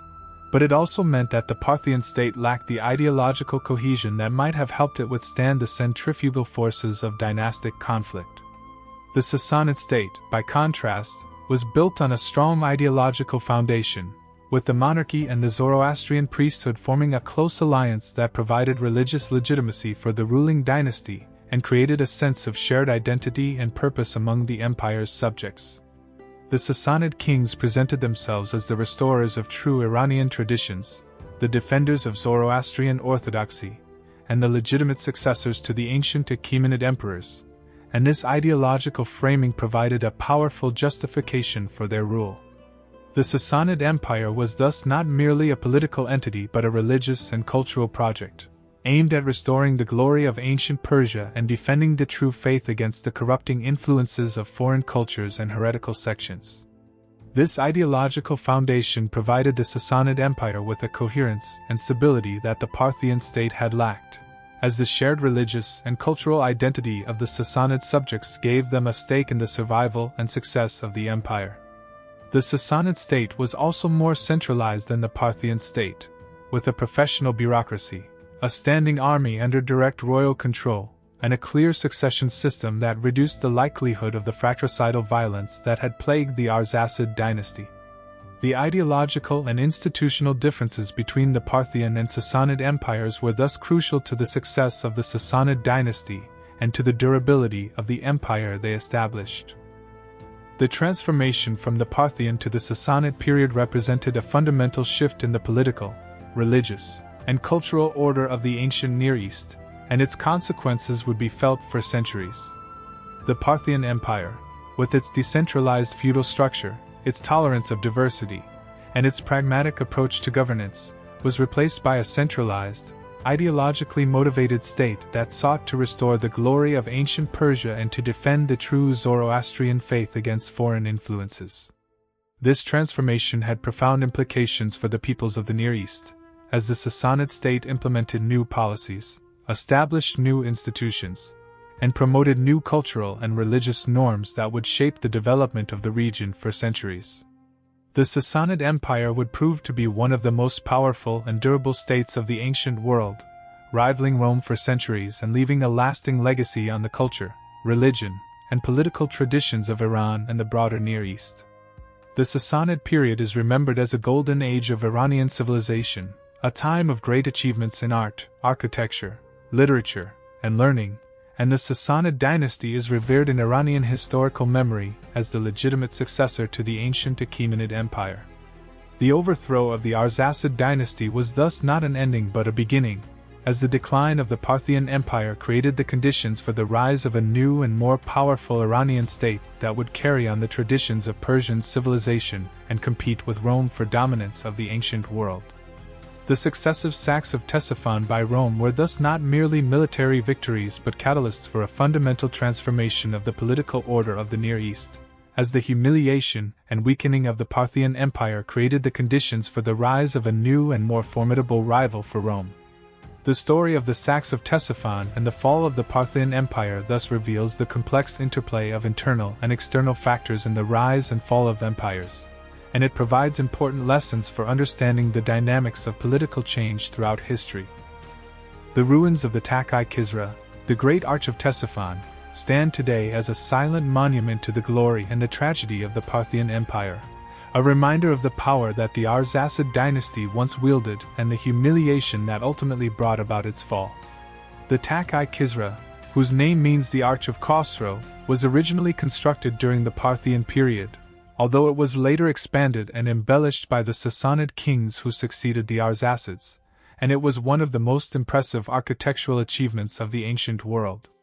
The Great Arch, which spans more than 25 meters and rises to a height of over 35 meters, was the largest single-span vaulted arch ever constructed in the ancient world, and it served as the entrance to the royal palace of Ctesiphon, where the kings of Parthia and later the kings of the Sassanid Empire held court and received foreign ambassadors. The palace complex that surrounded the arch was a marvel of ancient architecture, featuring massive walls decorated with intricate reliefs, audience halls of enormous size, and gardens that were celebrated throughout the ancient world for their beauty and sophistication. The Takai Kisra was thus not merely a building but a symbol of the power and prestige of the Iranian monarchy, a demonstration of the wealth and sophistication of the empire that built it, and a testament to the cultural achievements of the Parthian and Sassanid periods. The fact that the arch still stands today, despite the passage of nearly 2,000 years and the repeated devastations of war, is a remarkable testament to the skill of its builders and the durability of the civilization that created it. However, the arch is also a monument to the tragedy of the Parthian Empire, as the city that surrounded it was repeatedly sacked by the Romans, the dynasty that built it was overthrown by internal rebellion, and the empire that it symbolized ultimately collapsed under the pressure of external aggression and internal weakness. The ruins of the Tak-i-Kisra thus serve as a poignant reminder of the impermanence of political power and the fragility of even the greatest empires, and they provide a tangible connection to the history of the Parthian Empire and its tragic fate. The architectural and artistic achievements of the Parthian Empire, of which the Tak-i-Kisra was only one example, were significant and enduring, and they reflected the cultural sophistication and creativity of the civilization that produced them. The Parthians were skilled architects and engineers, who developed new techniques of construction that allowed them to build structures of unprecedented size and complexity, including the great vaulted halls that would become a hallmark of Iranian architecture. The Parthian style of architecture, which combined elements of Greek, Persian, and Mesopotamian traditions, was distinctive and influential, and it would be further developed by the Sassanid Empire, which built on the foundations laid by the Parthians to create some of the most magnificent buildings of the ancient world. The Parthians were also skilled artists, who produced works of sculpture, painting, metalwork, and other media that displayed a high level of technical proficiency and artistic creativity. Parthian art was characterized by a distinctive style that emphasized frontality, symmetry, and the depiction of the human figure in a stylized and idealized manner, a style that would influence the development of art in the Near East for centuries. The Parthians were also patrons of literature and learning, supporting the preservation and transmission of the cultural traditions of the peoples they ruled, including the Greek philosophical and scientific traditions that had been inherited from the Hellenistic world and the Iranian religious and literary traditions that were the foundation of Parthian identity. The cultural achievements of the Parthian Empire were thus significant and enduring, and they contributed to the development of the rich and sophisticated civilization that would continue to flourish under the Sassanid Empire, and that would leave a lasting legacy on the culture of the Near East and the wider world. The destruction of Ctesiphon by the Roman Sacs represented a significant loss of cultural heritage, as the city's monuments, libraries, and works of art were destroyed or carried off to Rome, but the cultural traditions of the Parthian Empire survived, transmitted by the people who carried them forward into the Sassanid period and beyond. The legacy of the Parthian Empire in the subsequent history of Iran and the broader Near East was significant, as the Arsacid period laid the foundations for the Sassanid Empire that would follow it, and contributed to the development of Iranian political and cultural traditions.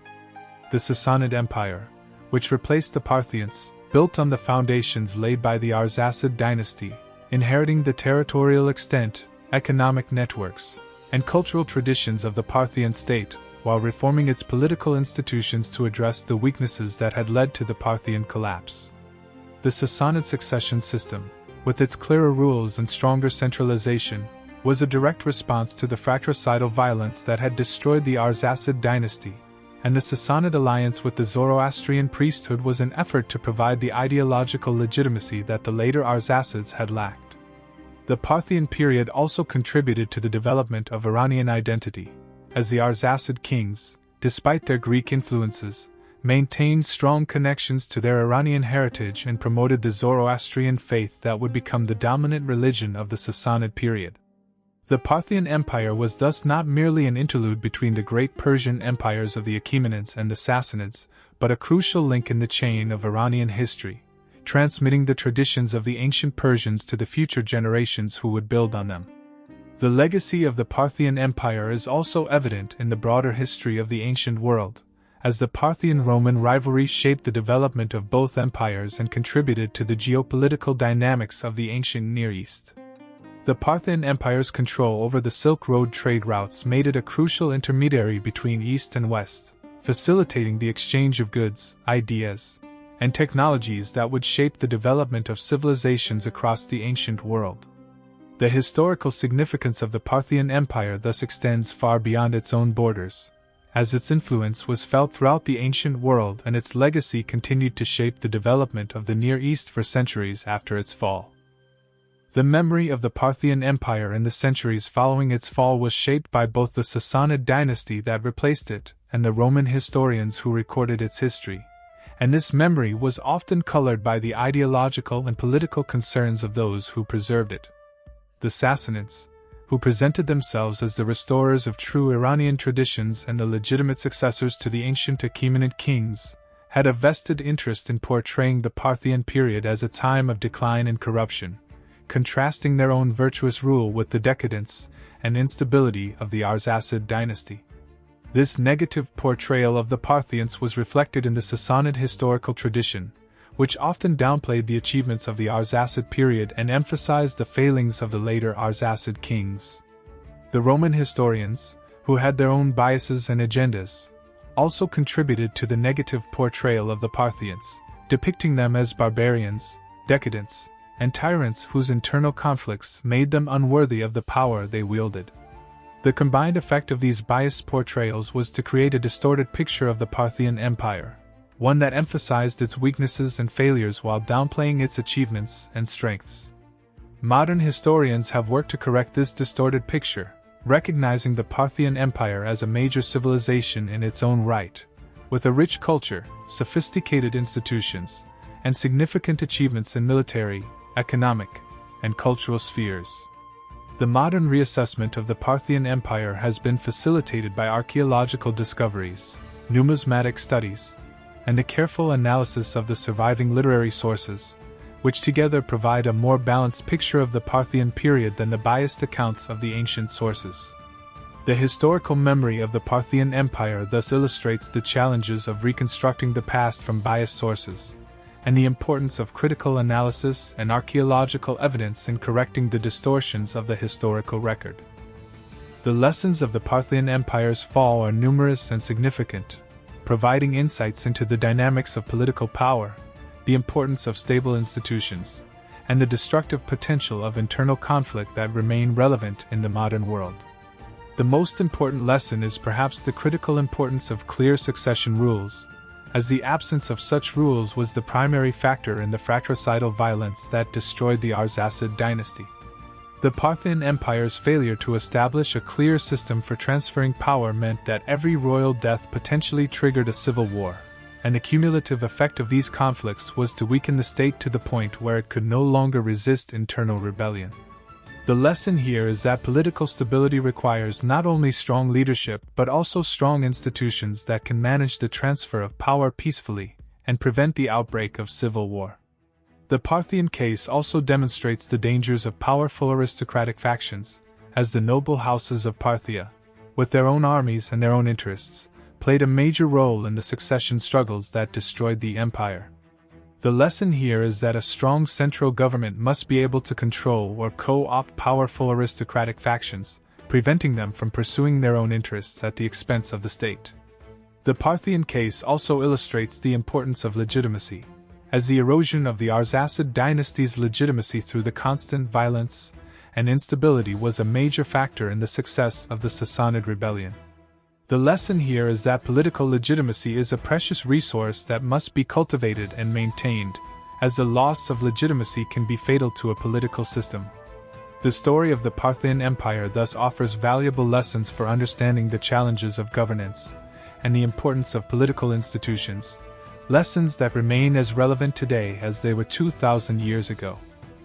The successive sacks of Ctesiphon represent one of the most dramatic and instructive episodes in the history of the ancient world, revealing the dynamics of imperial competition, the consequences of military defeat, and the complex interplay of internal and external factors in the rise and fall of empires. The story of these sacks is not merely a tale of military conquest and destruction but a deeper narrative about the nature of political power and the importance of legitimacy, as the repeated humiliations of the Parthian Empire by Rome destroyed the authority of the Arsacid dynasty and created the conditions for the internal rebellion that would ultimately overthrow it.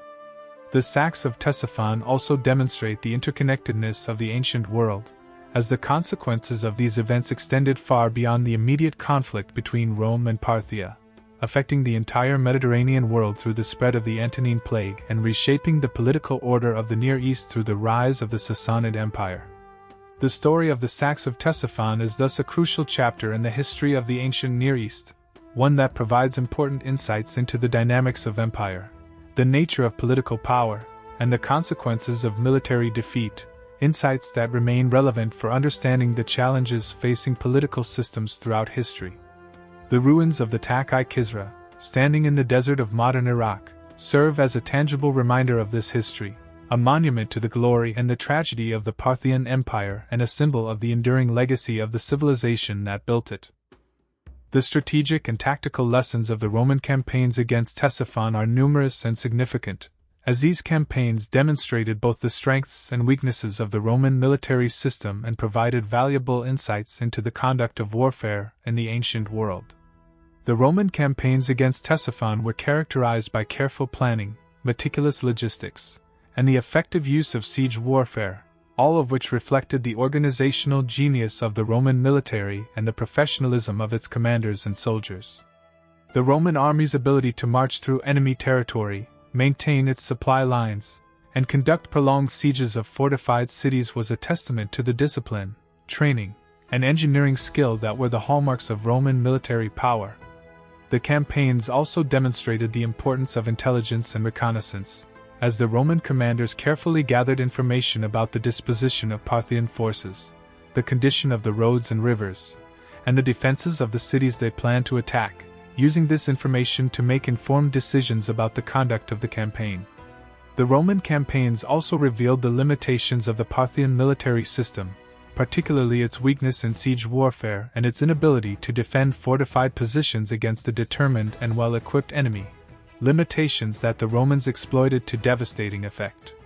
However, the Roman campaigns also demonstrated the challenges of maintaining control over conquered territories, as the conquest of Mesopotamia proved to be difficult to sustain, and the Romans were forced to withdraw from the region on multiple occasions due to the costs of occupation and the resistance of the local population. The strategic and tactical lessons of the Roman campaigns against Ctesiphon thus provide valuable insights into the conduct of warfare in the ancient world and the challenges of imperial expansion and consolidation, lessons that remain relevant for the study of military history and strategy. The logistical challenges of the Roman campaigns against Ctesiphon were enormous, as the Roman armies had to operate in a hostile environment, far from their bases of supply, and maintain the flow of food, water, weapons, and other necessities that were essential to the success of the campaign. The Roman military's logistical system was one of the most sophisticated in the ancient world, and it was a major factor in the success of the campaigns against Parthia, as it allowed the Roman armies to operate deep in enemy territory for extended periods without starving or running out of supplies. The Roman logistical system was based on a combination of supply depots, transport ships, and the requisition of supplies from the local population, and it required careful planning and coordination to ensure that the armies received the supplies they needed when they needed them. The Tigris and Euphrates rivers played a crucial role in the logistics of the campaigns, as they provided a means of transporting supplies and troops, and the Roman engineers constructed bridges, boats, and other infrastructure to facilitate the movement of the army. The logistical challenges of the campaigns were particularly acute during the sieges of Ctesiphon, as the Roman armies had to maintain their positions around the city for weeks or months while also defending against Parthian attempts to relieve the siege, requiring a constant flow of supplies that strained the capacity of the logistical system.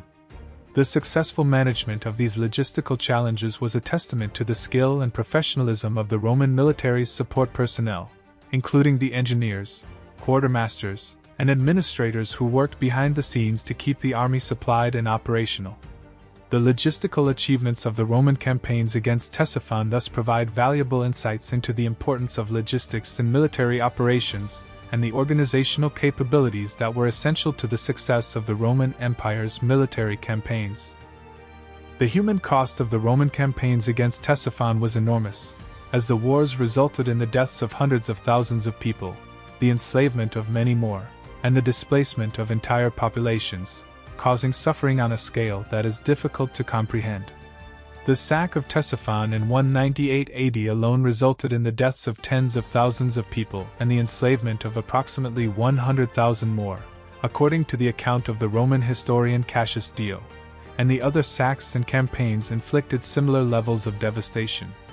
The civilian population of Mesopotamia suffered enormously during the campaigns, as their cities were besieged and sacked, their crops were seized or destroyed, their homes were burned, and their families were torn apart by the violence.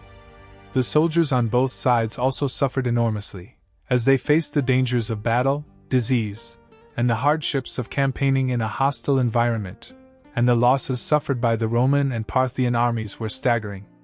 The Antonine Plague, which was brought back to the Roman Empire by the soldiers returning from the Eastern campaign, killed millions of people across the Mediterranean world, a catastrophe that was directly connected to the war against Parthia. The human cost of the Roman campaigns against Ctesiphon thus serves as a sobering reminder of the true price of war, a price that is often forgotten in the accounts of military glory and imperial conquest that dominate the historical record. The story of these campaigns is not merely a tale of victories and defeats, but a human tragedy, in which millions of ordinary people suffered and died as a result of the ambitions of rulers and the conflicts between empires. The role of leadership in the Roman campaigns against Ctesiphon was crucial, as the success or failure of the campaigns depended to a large extent on the abilities, decisions, and personalities of the emperors and generals who commanded the Roman forces. Trajan, who led the first successful campaign against Ctesiphon, was one of the greatest military commanders in Roman history, a leader who combined strategic vision, tactical skill, and personal courage in a way that inspired his soldiers and intimidated his enemies. His decision to launch the Eastern campaign, his careful planning and execution of the operation, and his ability to overcome the challenges of the campaign were all testaments to his leadership abilities. Lucius Verus, the nominal commander of the second campaign, was less impressive as a military leader, but he was supported by capable generals, including Avidius Cassius and Marcius Verus, who provided the tactical and logistical expertise that was essential to the success of the operation. Septimius Severus, who led the third and most brutal campaign against Ctesiphon, was a skilled and ruthless commander, who had won the Roman Empire through civil war and who brought the same determination and brutality to his foreign campaigns. His sack of Ctesiphon was the most devastating of all, and it demonstrated his willingness to use extreme violence to achieve his goals. Caracalla, who led the fourth campaign, was the least impressive of the Roman commanders, as his campaign was characterized by treachery, dishonor, and poor judgment, and it ultimately ended in failure and his own assassination. The role of leadership in the Roman campaigns against Ctesiphon thus illustrates the importance of capable and principled leadership for the success of military operations and the conduct of foreign policy, and it provides valuable lessons for understanding the dynamics of political and military power in the ancient world. The diplomatic dimensions of the Roman-Parthian conflict were as important as the military dimensions, as the two empires engaged in a constant process of negotiation, treaty-making, and diplomatic maneuvering that shaped the course of their relationship and influenced the outcome of their conflicts. The diplomatic relationship between Rome and Parthia was complex and multifaceted, involving formal treaties, informal agreements, the exchange of hostages and gifts, and the establishment of client states and buffer zones that served the interests of both empires. The Roman and Parthian emperors used diplomacy to manage their rivalry, negotiating peace agreements that defined the boundaries between their empires, resolved disputes over contested territories, and established the terms of their relationship. The diplomatic history of the Roman-Parthian conflict was characterized by periods of peace and cooperation as well as periods of war and conflict, as the balance of power between the two empires shifted over time and the leaders of each empire pursued their own interests through a combination of diplomacy and force. The Roman campaigns against Ctesiphon were often preceded or followed by diplomatic negotiations, as the Romans sought to achieve their goals through a combination of military pressure and diplomatic inducements, and the Parthians sought to avoid war or to negotiate favorable terms when war was unavoidable. The diplomatic dimensions of the conflict were particularly important in the aftermath of the Roman campaigns, as the two empires negotiated peace agreements that determined the territorial and political consequences of the wars. The diplomatic history of the Roman-Parthian conflict thus provides valuable insights into the conduct of international relations in the ancient world and the role of diplomacy in managing conflicts between great powers, insights that remain relevant for understanding the challenges of international relations in the modern world. The impact of the Roman campaigns against Ctesiphon on the development of the Roman Empire was also significant, as the wars contributed to the expansion of Roman territory, the enrichment of the Roman elite, and the transformation of the Roman military,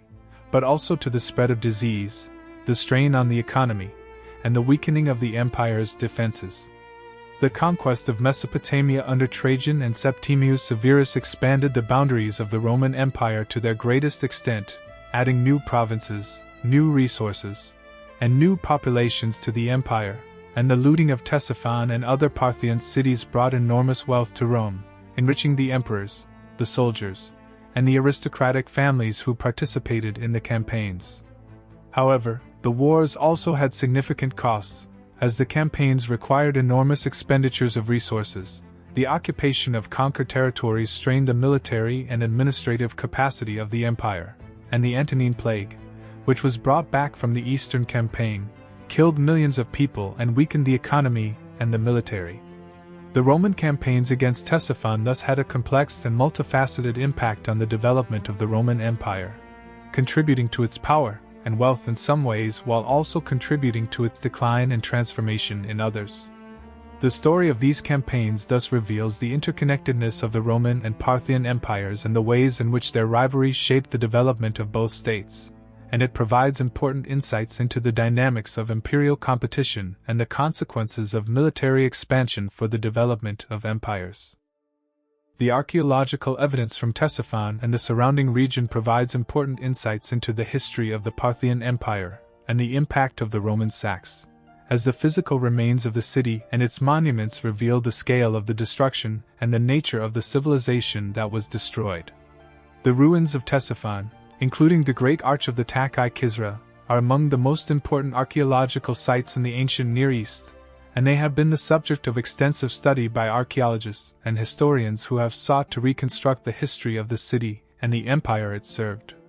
The archaeological evidence reveals that Ctesiphon was a city of enormous size and sophistication, with massive defensive walls, grand palaces, and elaborate infrastructure that reflected the wealth and power of the Parthian and Sassanid empires. The evidence also reveals the scale of the destruction caused by the Roman saques, as the archaeological layers contain evidence of burning, demolition, and the looting of valuable materials, confirming the accounts of the ancient historians who described the devastation of the city. The archaeological study of Ctesiphon has been complicated by the fact that the site was occupied continuously for centuries, and the remains of the Parthian period are buried beneath the remains of the Sassanid and later periods, making it difficult to isolate the specific evidence of the Roman saques. Nevertheless, the archaeological evidence provides valuable confirmation of the historical accounts and important insights into the material culture of the Parthian Empire, including its architecture, art, and technology. The archaeological evidence from Ctesiphon thus represents a crucial source for understanding the history of the Parthian Empire and the impact of the Roman saques, and it complements the literary evidence to provide a more complete picture of this important period in the history of the ancient Near East. The numismatic evidence from the Parthian and Roman periods provides additional insights into the history of the saques of Ctesiphon and the relationship between the two empires, as the coins minted by the Parthian kings and the Roman emperors reveal important information about the political, economic, and ideological dimensions of the conflict.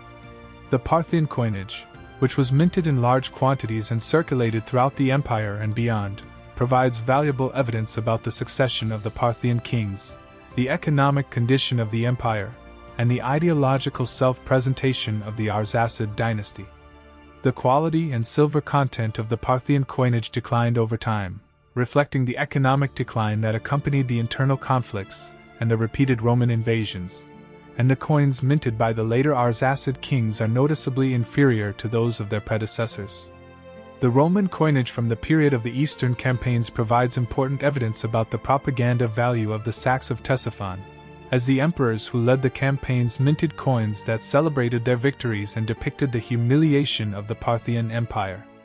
The coins of Trajan, for example, bear the inscription, PARTHIA CAPTA, and depict the defeated Parthian king kneeling before the victorious Roman emperor, while the coins of Septimius Severus celebrate his victories in the east and his conquest of Mesopotamia. The numismatic evidence thus provides a valuable complement to the literary and archaeological evidence, revealing the ideological dimensions of the conflict and the ways in which both empires used coinage to communicate their messages and legitimize their rule. The study of the numismatic evidence from the Parthian and Roman periods thus contributes to our understanding of the history of the saques of Ctesiphon and the broader dynamics of the Roman-Parthian rivalry. The literary evidence for the saques of Ctesiphon comes primarily from Roman historians, including Tacitus, Cassius Dio, and Herodian, who provide detailed accounts of the campaigns and their consequences, but these accounts are colored by the biases and perspectives of their authors and must be read critically. Tacitus, who wrote in the early 2nd century AD, provides valuable information about the Roman-Parthian rivalry and the internal conflicts of the Parthian Empire, but his account is focused primarily on the Roman perspective and may not accurately represent Parthian perspectives or motivations. Cassius Dio, who wrote in the early 3rd century AD and who served in the administration of the Roman Empire during the reign of Septimius Severus and his successors, provides the most detailed account of the saques of Ctesiphon, including the brutal sack of 198 AD, and his account is particularly valuable because he was an eyewitness to many of the events he describes. However, Cassius Dio was a Roman senator with his own political views and biases, and his account reflects the perspective of the Roman elite, which may not accurately represent the experiences of the ordinary people who suffered as a result of the wars. Herodian, who wrote in the 3rd century AD, provides additional information about the reigns of the Severan emperors and their campaigns against the Parthians, but his account is less detailed and less reliable than that of Cassius Dio. The literary evidence for the saques of Ctesiphon is thus valuable but must be read critically, taking into account the biases and limitations of the sources, and it must be complemented by the archaeological and numismatic evidence to provide a more complete and accurate picture of the events. The absence of Parthian literary sources is a significant limitation, as the Parthian perspective on the saques of Ctesiphon is largely lost, and our understanding of these events is necessarily incomplete and one-sided. The modern historiography of the Parthian Empire and the saques of Ctesiphon has undergone significant development in recent decades, as historians have moved away from the traditional Roman-centric perspective and have sought to understand the Parthian Empire on its own terms, using a broader range of evidence and a more critical approach to the sources. The traditional view of the Parthian Empire, which was shaped by the biases of the Greek and Roman sources, depicted the Parthians as barbarians, decadents, and tyrants whose internal conflicts made them unworthy of the power they wielded, and the saques of Ctesiphon were seen as evidence of the superiority of Roman civilization and the inevitable triumph of Rome over its enemies. Modern historians have challenged this traditional view, recognizing the Parthian Empire as a major civilization in its own right, with a rich culture, sophisticated institutions, and significant achievements in military, economic, and cultural spheres. The modern reassessment of the Parthian Empire has been facilitated by archaeological discoveries, numismatic studies, and the careful analysis of the surviving literary sources, which together provide a more balanced picture of the Parthian period than the biased accounts of the ancient sources. Modern historians have also sought to understand the internal dynamics of the Parthian Empire, including the succession struggles and civil wars that weakened the state, and to place these internal conflicts in the context of the broader geopolitical dynamics of the ancient Near East. The modern historiography of the Parthian Empire thus represents a significant advance over the traditional view, and it provides a more nuanced and accurate understanding of the history of the Parthian Empire and its relationship with Rome. The importance of the Parthian Empire in world history is increasingly recognized by modern scholars, who have come to appreciate the significance of the Parthian period as a crucial link in the chain of Iranian history, and as a major force in the ancient world. The Parthian Empire was not merely an interlude between the great Persian empires of the Achaemenids and the Sassanids, but a major civilization in its own right, with a distinctive culture, sophisticated institutions, and significant achievements in military, economic, and cultural spheres. The Parthian military system, with its combination of heavy cavalry and horse archers, was one of the most effective of the ancient world, and it allowed the Parthians to maintain their independence against the might of Rome for centuries. The Parthian Empire's control over the Silk Road trade routes made it a crucial intermediary between East and West, facilitating the exchange of goods, ideas, and technologies that would shape the development of civilizations across the ancient world. The Parthian period also contributed to the development of Iranian identity, as the Arsacid kings maintained strong connections to their Iranian heritage and promoted the Zoroastrian faith that would become the dominant religion of the Sassanid period. The significance of the Parthian Empire in world history is thus increasingly recognized, and the study of the Parthian period has become an important field of historical research that contributes to our understanding of the ancient world and the development of human civilization. The story of the saques of Ctesiphon is an important part of this larger story, as it reveals the dynamics of imperial competition and the consequences of military defeat for the legitimacy and survival of a political system, and it provides important lessons for understanding the challenges facing political systems throughout history. The future of research on the Parthian Empire and the saques of Ctesiphon is promising, as new archaeological discoveries, the application of new technologies, and the continued critical analysis of the sources are likely to provide additional insights into this important period of ancient history.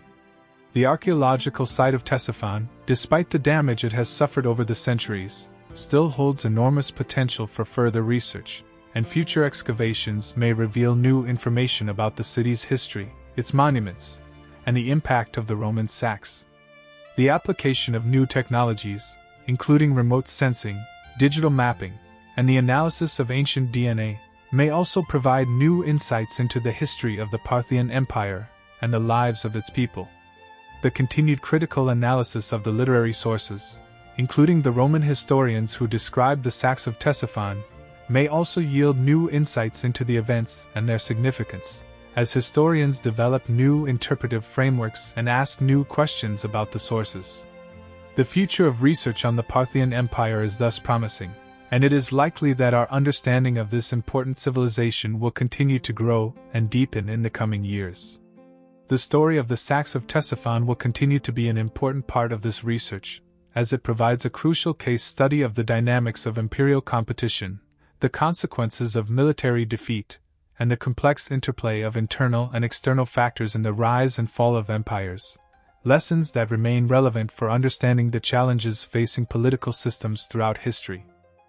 The relationship between Rome and Parthia, which had been one of the defining features of the ancient world for over 2 centuries, was fundamentally transformed by the saques of Ctesiphon, as the balance of power shifted decisively in favor of Rome and the Parthian Empire entered a period of terminal decline that would culminate in its collapse.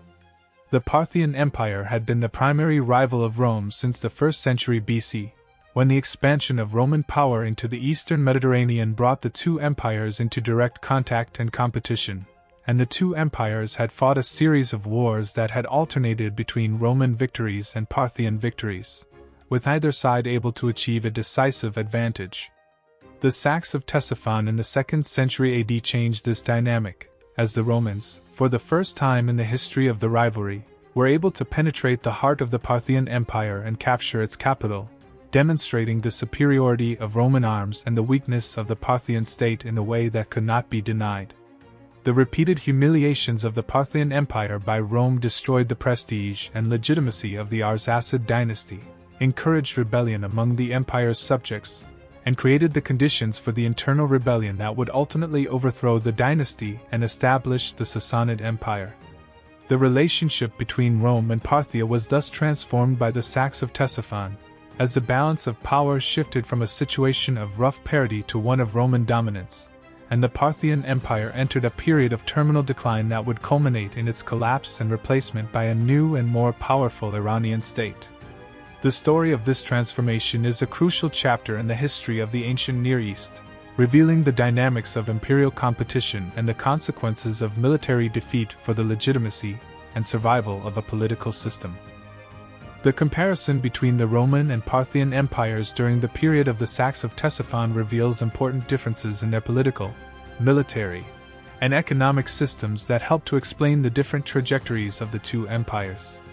The Roman Empire, despite its own internal conflicts and succession struggles, had developed a more centralized and institutionalized political system than the Parthian Empire, with clearer rules for the transfer of power, a professional bureaucracy, and a standing army under direct imperial control.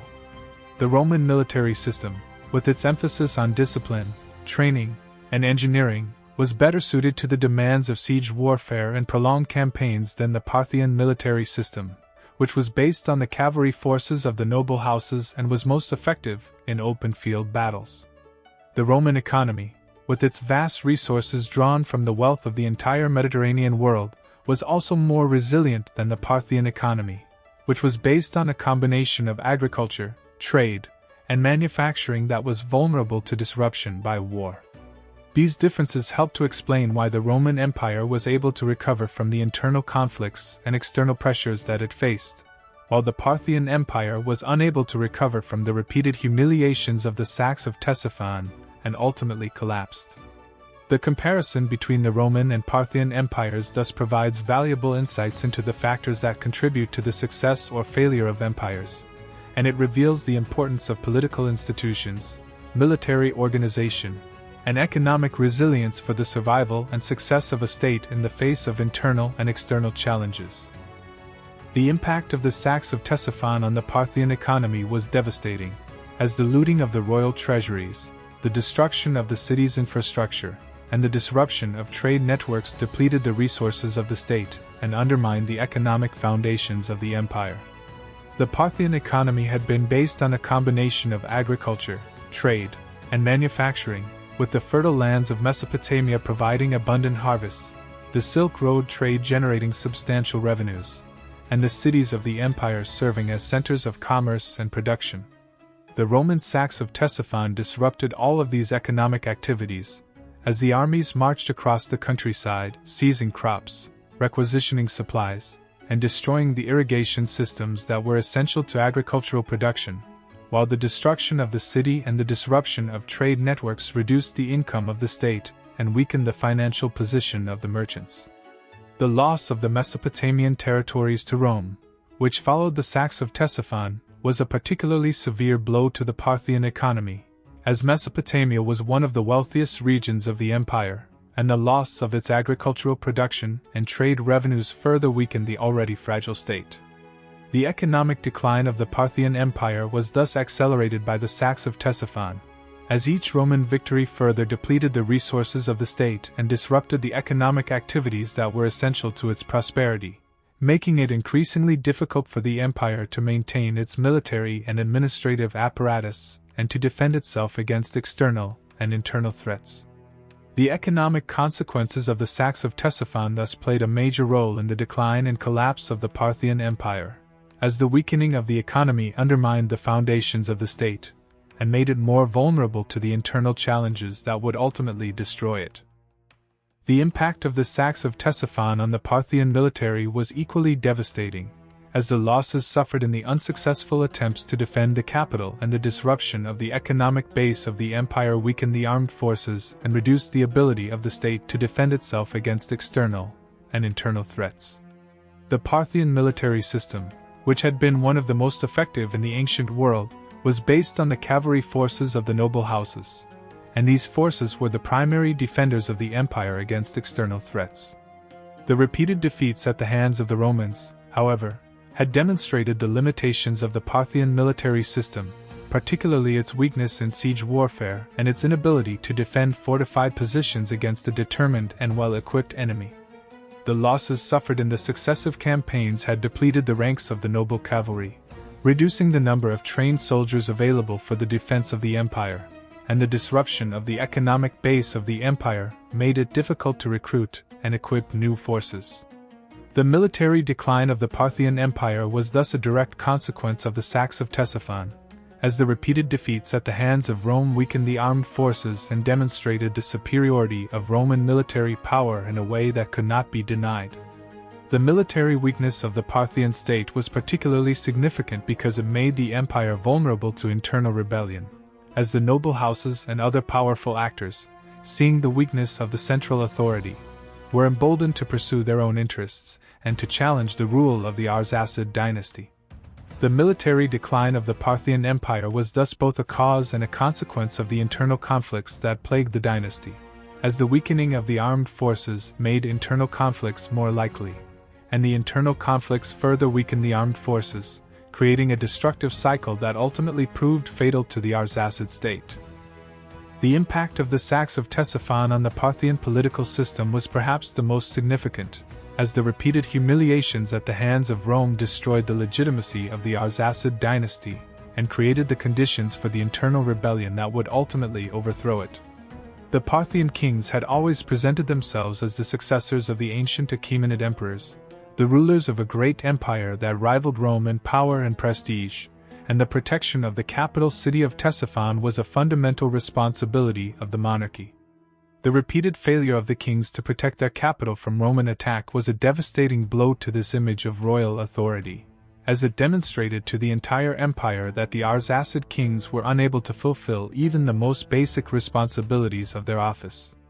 The Parthian nobility, who had been alienated by the constant succession struggles and the weakness of the central authority, lost all confidence in the dynasty, and many began to look for alternative sources of political authority that might provide the stability and security that the Arsacids had failed to deliver. The Zoroastrian priesthood, which had been seeking a new political order that would restore the favor of the gods and the glory of the Iranian people, found a champion in Ardashir I, the ruler of Fars, who was building a power base and preparing for a rebellion against the Arsacid dynasty. The political decline of the Parthian Empire was thus a direct consequence of the saques of Ctesiphon, as the repeated humiliations at the hands of Rome destroyed the legitimacy of the dynasty and created the conditions for the internal rebellion that would ultimately overthrow it. The political consequences of the saques of Ctesiphon thus represented the final stage in the long process of decline that had been set in motion centuries earlier by the structural weaknesses of the Parthian political system. The rise of the Sassanid Empire, which followed the collapse of the Parthian Empire, represented a fundamental transformation of the political order of the ancient Near East, and it was made possible by the weakening of the Parthian state through the saques of Ctesiphon and the internal conflicts that plagued the Arsacid dynasty.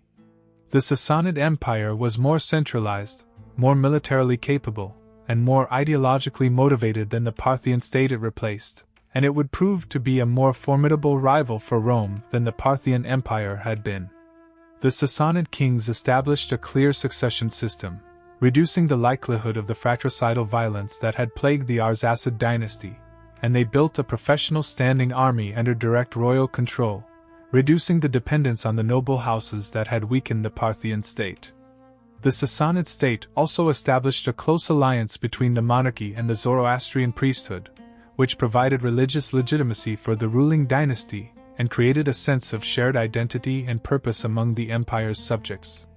The Sassanid Empire would rule the Near East for over 4 centuries, until the Arab conquest in the 7th century AD, and it would leave a lasting legacy on the culture, religion, and political traditions of the region.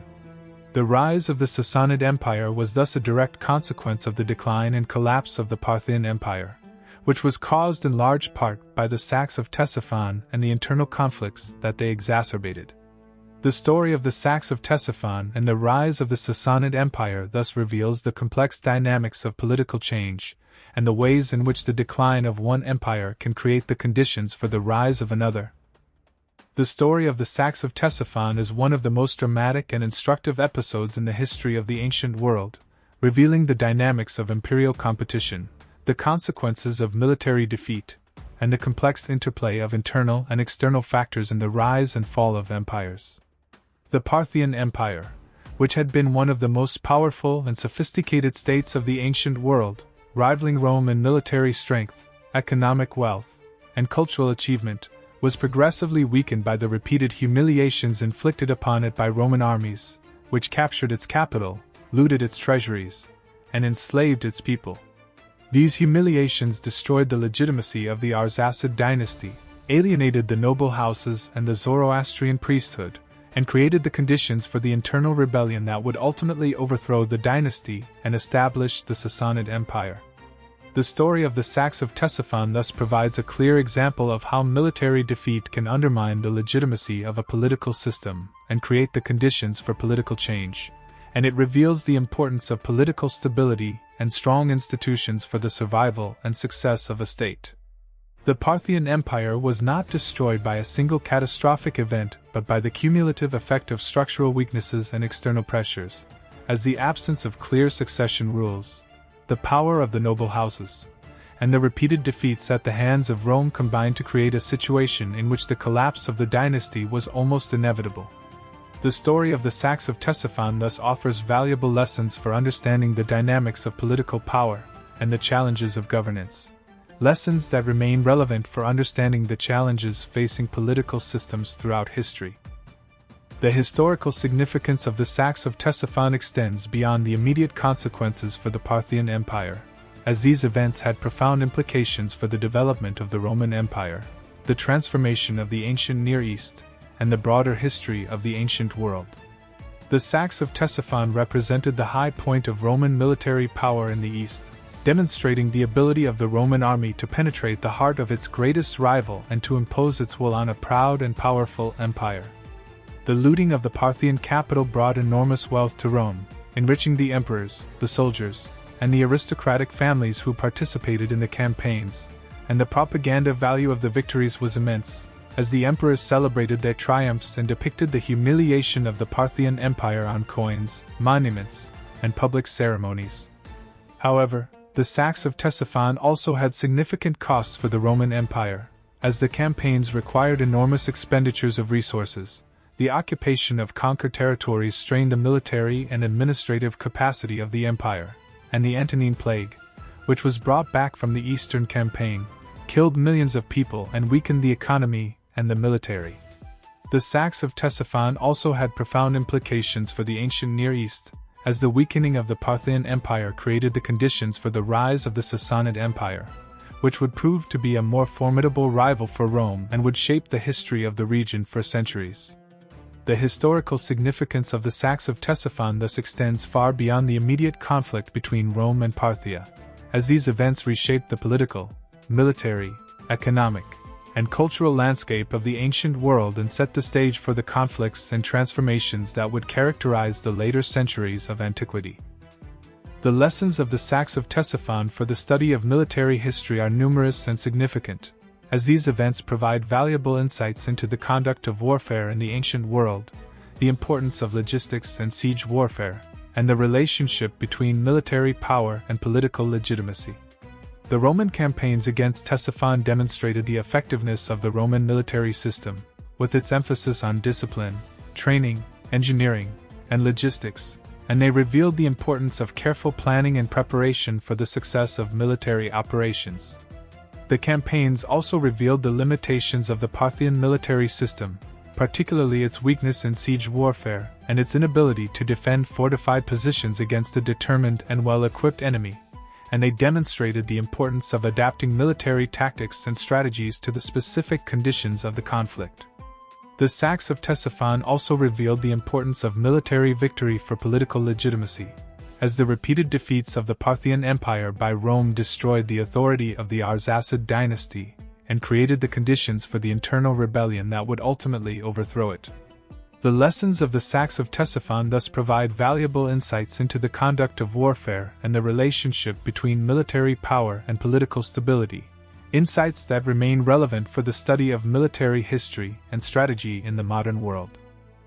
The lessons of the saques of Ctesiphon for the study of political institutions are equally significant, as these events reveal the importance of clear succession rules, strong central authority, and political legitimacy for the survival and success of a state. The Parthian Empire's failure to establish a clear system for transferring power was the primary factor in the fratricidal violence that destroyed the Arsacid dynasty, as the absence of succession rules meant that every royal death potentially triggered a civil war, and the cumulative effect of these conflicts was to weaken the state to the point where it could no longer resist internal rebellion. The Parthian Empire's decentralized feudal structure, with its powerful noble houses and weak central authority, was also a major factor in its decline, as the nobles pursued their own interests at the expense of the state and made it difficult for the central government to mobilize the resources needed to defend the empire. The Parthian Empire's loss of political legitimacy, which was caused by the constant violence and instability and the repeated defeats at the hands of Rome, was the final factor in its collapse, as the erosion of legitimacy made it possible for the Sassanid rebellion to attract widespread support and to overthrow the dynasty. The lessons of the saques of Ctesiphon thus provide valuable insights into the importance of political institutions for the survival and success of a state, and they demonstrate the destructive potential of internal conflict and the loss of legitimacy. These lessons remain relevant for understanding the challenges facing political systems throughout history and in the modern world. The cultural legacy of the Parthian Empire and the saques of Ctesiphon is complex and multifaceted, as the destruction of the Parthian capital represented a significant loss of cultural heritage, but the cultural traditions of the Parthian Empire survived and were transmitted to future generations through the Sassanid Empire and beyond. The Parthian Empire had been a major center of cultural production, blending Greek, Persian, and Mesopotamian influences to create a distinctive and sophisticated civilization, and its achievements in art, architecture, literature, and learning were significant and enduring. The destruction of Ctesiphon by the Roman saques represented a major loss of cultural heritage, as the city's monuments, libraries, and works of art were destroyed or carried off to Rome, where they were displayed as trophies of the Roman victory. However, the cultural traditions of the Parthian Empire did not die with the destruction of Ctesiphon, as they were carried forward by the people who survived the saques and who continued to practice their crafts, tell their stories, and preserve their traditions. The Sassanid Empire, which succeeded the Parthians, built on the cultural foundations laid by the Arsacid Dynasty, developing the architectural, artistic, and literary traditions of the Parthian period and creating some of the most magnificent works of art and architecture of the ancient world. The cultural legacy of the Parthian Empire thus survived the destruction of Ctesiphon and continued to shape the development of Iranian civilization for centuries, demonstrating the resilience of cultural traditions in the face of political and military catastrophe. The story of the saques of Ctesiphon is ultimately a story about the fragility of power and the impermanence of empires, a story that resonates across the centuries and offers important lessons for understanding the challenges facing political systems throughout history. The Parthian Empire, which had been one of the most powerful states of the ancient world, was brought down not by a single catastrophic event but by the cumulative effect of structural weaknesses, internal conflicts, and external pressures, as the fratricidal violence that plagued the Arsacid dynasty, the power of the noble houses, and the repeated defeats at the hands of Rome combined to create a situation in which the collapse of the dynasty was almost inevitable. The story of the saques of Ctesiphon thus reminds us of the importance of political stability, strong institutions, and clear succession rules for the survival and success of a state, and it warns of the destructive potential of internal conflict and the loss of legitimacy. The ruins of the Tak-i-Kisra, standing in the desert of modern Iraq, serve as a tangible reminder of this history, a monument to the glory and the tragedy of the Parthian Empire and a symbol of the enduring legacy of the civilization that built it.